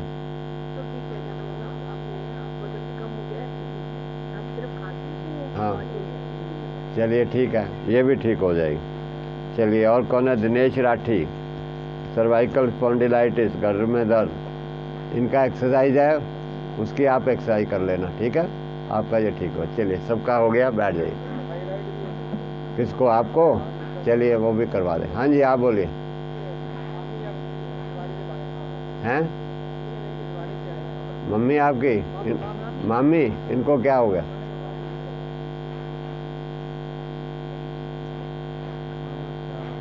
करो। वो धीरे धीरे मेरे पूरे शरीर में फैल गई, पूरे शरीर में जो है खुजली बहुत ज़्यादा होने लगी, खुजाते ब्लड निकल जाता था।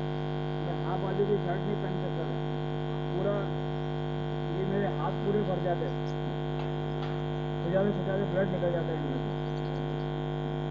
और कोई देखता तो मुझे एकदम से चौंक के देखने लगता कि क्या हो गया।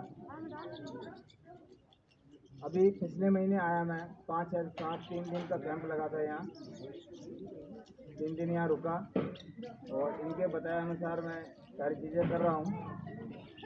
मुझे लगभग 80% आराम हो गया। 2003 से मैं एलोपैथी दवाएं, होम्योपैथी और भी जो पैसे देकर नेचुरोपैथी होती है वो सारी ले चुका मैं, कोई आराम नहीं मिला। 1 महीने में लगभग 70-80% आराम मिल गया। और मुझे देख के मेरे साथ जो काम करने वाले भाई हैं, भाई साहब, ये भी आए, इनको भी सारा ऐसी दिक्कत है। चलिए, बात क्योंकि ये ईश्वरीय चीज़ है, परमात्मा का ज्ञान है, और परमात्मा की चिकित्सा है ये, और परमात्मा सबके कल्याणकारी है। वो किसी से कोई पैसा, कोई स्वार्थ नहीं रखता कभी। इसलिए इस विद्या ज्ञान को जो कोई फ्री उपकार करके मानवता के ऊपर देगा, प्रभु की सेवा समझ के, वो काम करेगी, उसमें भगवान काम करेगा, परमात्मा उसका रोग को ठीक करेगा। जो इसमें लालच रखेगा, लोभ रखेगा, भगवान उसको भले ही वही चीजें बताए, उसको लाभ इतना नहीं होगा। समझ गए? इसीलिए हमारे गुरुजी ने ये जीवन भर फ्री सेवा करी। वो कह रहे इसका कोई पैसा नहीं लेना, हमें ये सिखा कर गए हैं। वो हमें सिखा कर गए हैं सेवा, हमने उनसे सेवा सीखी है, इसलिए आप लोगों की सेवा कर रहे हैं। और ये काम उन्हीं का, जहाँ जरूरत पड़ती है पैसे की, कोई ना कोई किसी ना किसी रूप में काम चल रहा है। रुका आज तक कोई नहीं। 15 साल तो मेरे को यहाँ हो गए, कितने ही आ जाओ कितने ही खा जाओ, रुका नहीं भंडारा कभी भी। आज चल रहा है सब और चलता रहेगा। किसी से कोई डिमांड नहीं है। आप गरीब हो चाहे आप अरबोपति हो, तब भी आपसे एक पैसे की हम नहीं मांगते। अपनी खुशी से कोई करो ना करो, आपकी मर्जी। जो कोई करता है उसी के हम लोग खाते में वो जमा करवा देते हैं। किसी से अपने लिए हमारे कुछ चाहिए भी नहीं कुछ। और जिसको अपने लिए चाहिए वो दुनिया को कुछ दे भी नहीं सकता। वो क्या देगा, वो तो खुद ही भूखा है। चलिए अब हम अंत में आते हैं, बस थोड़े टाइम के लिए और आपका, कि आप लोगों को, हमें जो भी कोई बीमारी आती है वो हमारे कर्म के अनुसार आती है। ठीक है?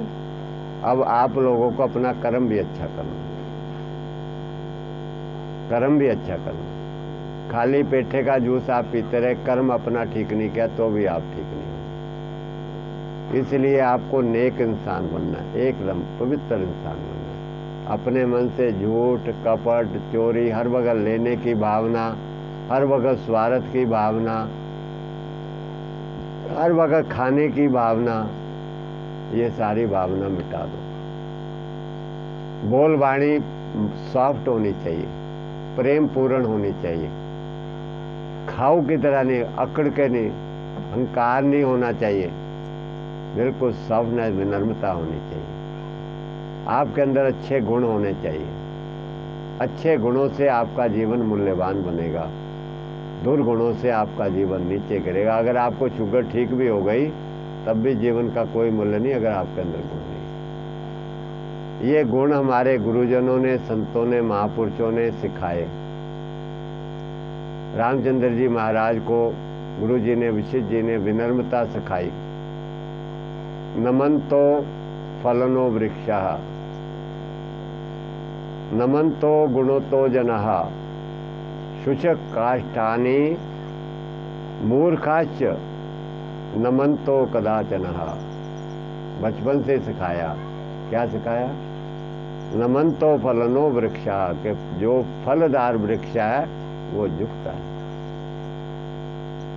विनम्र होता है, झुक करके सबको फल देता है, सुखकारी है सबके लिए, इसलिए विनम्र होता है, गुण से भरा हुआ।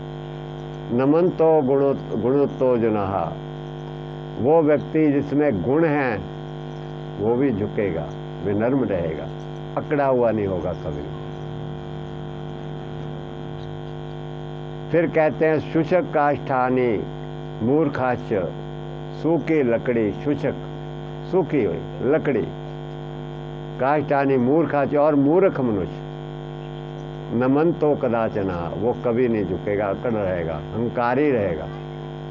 इसलिए उसके अंदर कोई गुण नहीं होगा और कोई मूल्य नहीं होगा उसका, समाज में कोई सम्मान ही नहीं होगा। उसके जीवन कितना पैसे वाला हो, कितना पढ़ा लिखा हो, उसकी कोई इज्जत नहीं करेगा, उसके जीवन का कोई मूल्य नहीं। अपने जीवन को मूल्यवान बनाना है तो नमन्तो फलनो वृक्षः, फलदार वृक्ष की तरह विनम्र बने।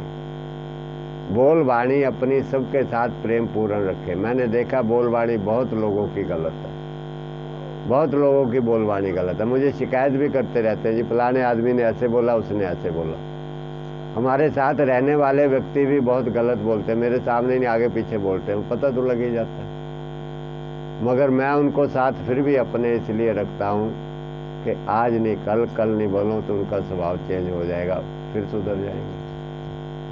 अगर मैं ये देखूंगा कि मैं अपने पास सिर्फ अच्छे अच्छे व्यक्तियों को रखूं तो फिर उनका सुधार कैसे होगा। इसलिए आपको मेरे साथ सेवा करने वाले भी कुछ कठोर लगें, बदतमीज लगें, तो आप मेरे कारण आपके चरणों में मेरी प्रार्थना हाथ जोड़ के उनको माफ कर देना।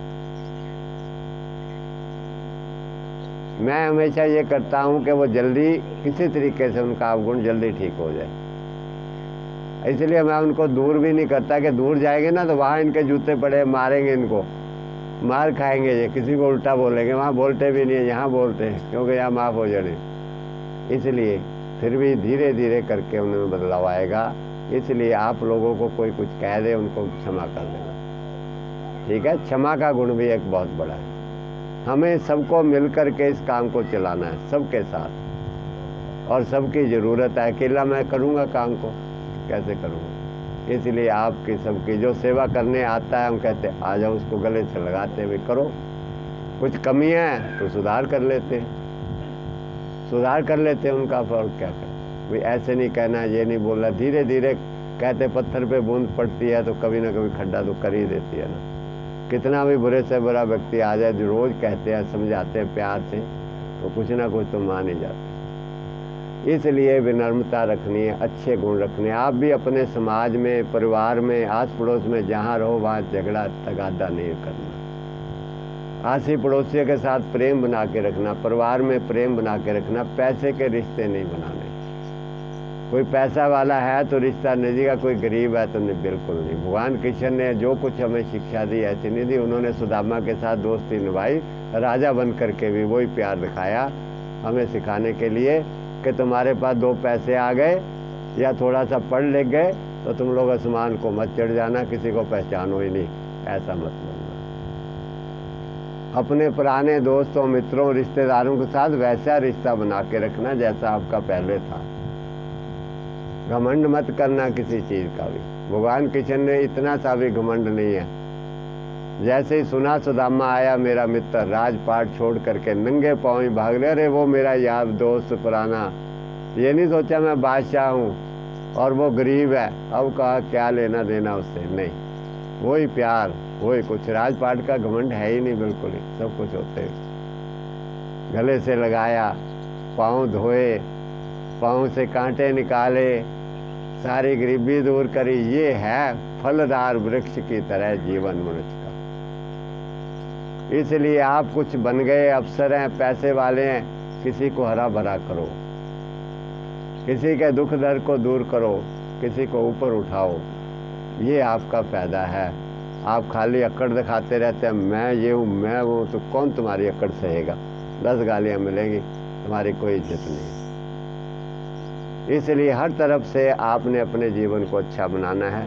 गुरु नानक देव जी कहते हैं, सिम्मल रुख सरायरा, अति दीर्घ अति मुच्च, ओएज आवे आस कर, निराश जाहि कित। फल फिक्के फुल बकबके, कम न आवे पत, मिठत नीवी नानका, गुण चिंगियाइयाँ तत। कहते हैं सिम्मल का रुख एक पेड़ होता है, उसका उदाहरण देते हैं। बहुत ऊंचा होता है, मोटा भी होता है, लेकिन फूल और फल और पत्ते किसी काम नहीं आते। कोई पक्षी आके बैठ जाए तो उसको कुछ नहीं मिलता, बेचारा निराश होकर चला जाता कि यहाँ कुछ नहीं मिला। मिठत नीवी नानका, गुण चिंगियाइयाँ तत। कहते कि मीठा बोलना और निम करके चलना, विनम्रता से पेड़ की तरह, ये सारी अच्छाइयों का सार तत्व है। उसके अंदर सारे गुण आ जाएंगे। जो मीठा बोलता है और थोड़ा विनम्र रहता है, कितना भी बड़ा हो। जो बड़ेपन की निशानी ये है, जितना बड़ा उतना विनम्र। जितना विनम्र है उतना वो बड़ा है, और जितना अकड़ा हुआ है उतना वो सूखा हुआ है। ये निशानी है। इसीलिए गुरुजनों, संतों, महात्माओं ने ये सारी बात हमें समझाई है। तार तराजू तो लिए निवेश गौरा होए। गुरु महाराज कहते 2 पलड़ों के अंदर में कोई भी सामान रख लो, और तराजू का जो पलड़ा नीचा होगा वो ज़्यादा भारी, उसमें माल ज़्यादा है। ऐसे ही मनुष्य जो विनम्र है, इसका मतलब उसमें गुण ज़्यादा हैं, ज़्यादा कीमती, ज़्यादा मूल्यवान। ज़्यादा जो हल्का है वो ऊपर अकड़ा हुआ, वो ऊपर उठ। तो सारी बातें हमें ये समझा रखी है। हमें ये गुण हमारे अंदर अच्छे होने चाहिए। समाज की सेवा के गुण होने चाहिए आपके अंदर में।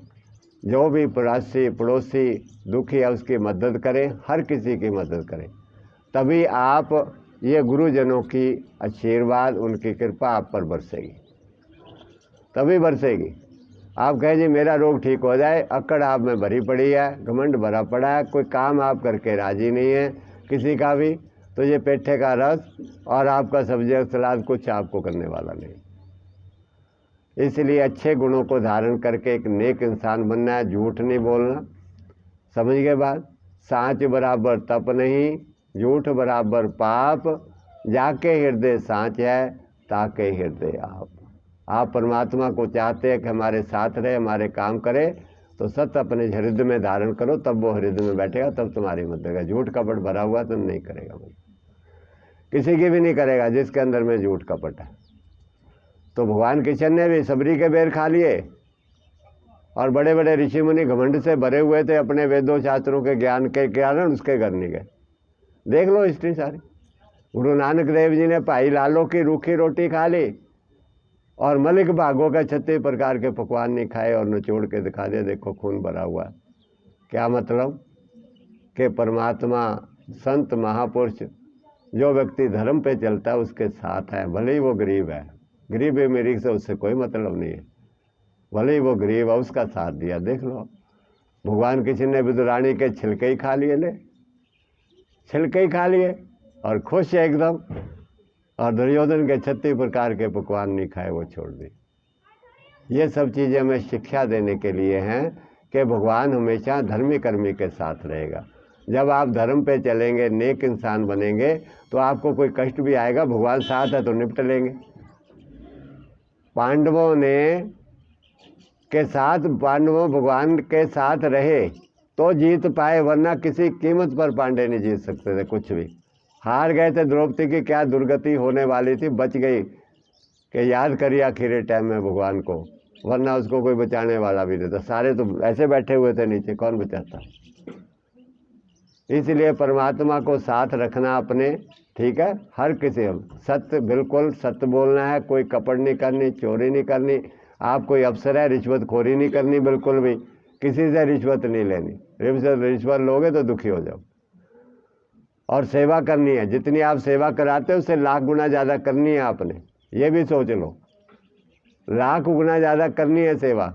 जब आप आते हो, मरे मराए होते हो, गुरु महाराज की कृपा से आप स्वस्थ और तकड़े हो जाते हो। तकड़े हो करके ये सेवा करनी है, आपसे मांगते कुछ नहीं है, आपको आगे सेवा ये देनी है। सारे समाज को खुशहाल बनाने में सबने सेवा करनी, इस सत्संग को आगे बढ़ाना है सब तक। जैसे आप दुख के मारे, ऐसे और बहुत लोग दुख के मारे हुए हैं, वो भी सारे स्वस्थ खुशहाल होने चाहिए, ठीक है।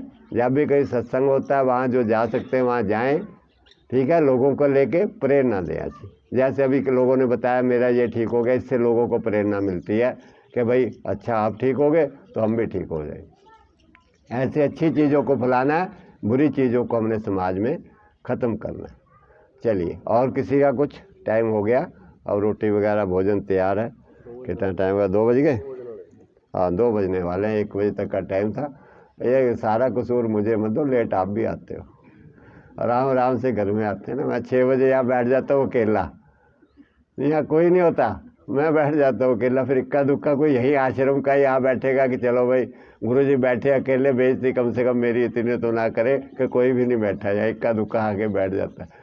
और मैं क्या करूँ, फिर मैं अकेले ही चल देता हूँ, और क्या। और आप आते हो धीरे धीरे घर से उठ के आराम से जाएंगे। अभी तो योगा कर रहे होंगे, धीरे धीरे चलते, फिर भी आके पहले जूस पिएंगे, जूस पी ले, फिर इधर घूम ले, उधर घूम को बदलेंगे। मैं आपका जीवन बदला हुआ देखना चाहता हूँ। मरियल सा, कपटी, झूठे, बेईमान ऐसा जीवन नहीं चाहता, समझ गए। और स्वस्थ खुशहाल है, और कोई दिक्कत पड़े भाग करके जाओ सेवा के। चलिए, इतने शब्दों के साथ आज का सत्संग खत्म होता है। अब अगला जैसे कार्यक्रम होगा बता देंगे। हरि ओम।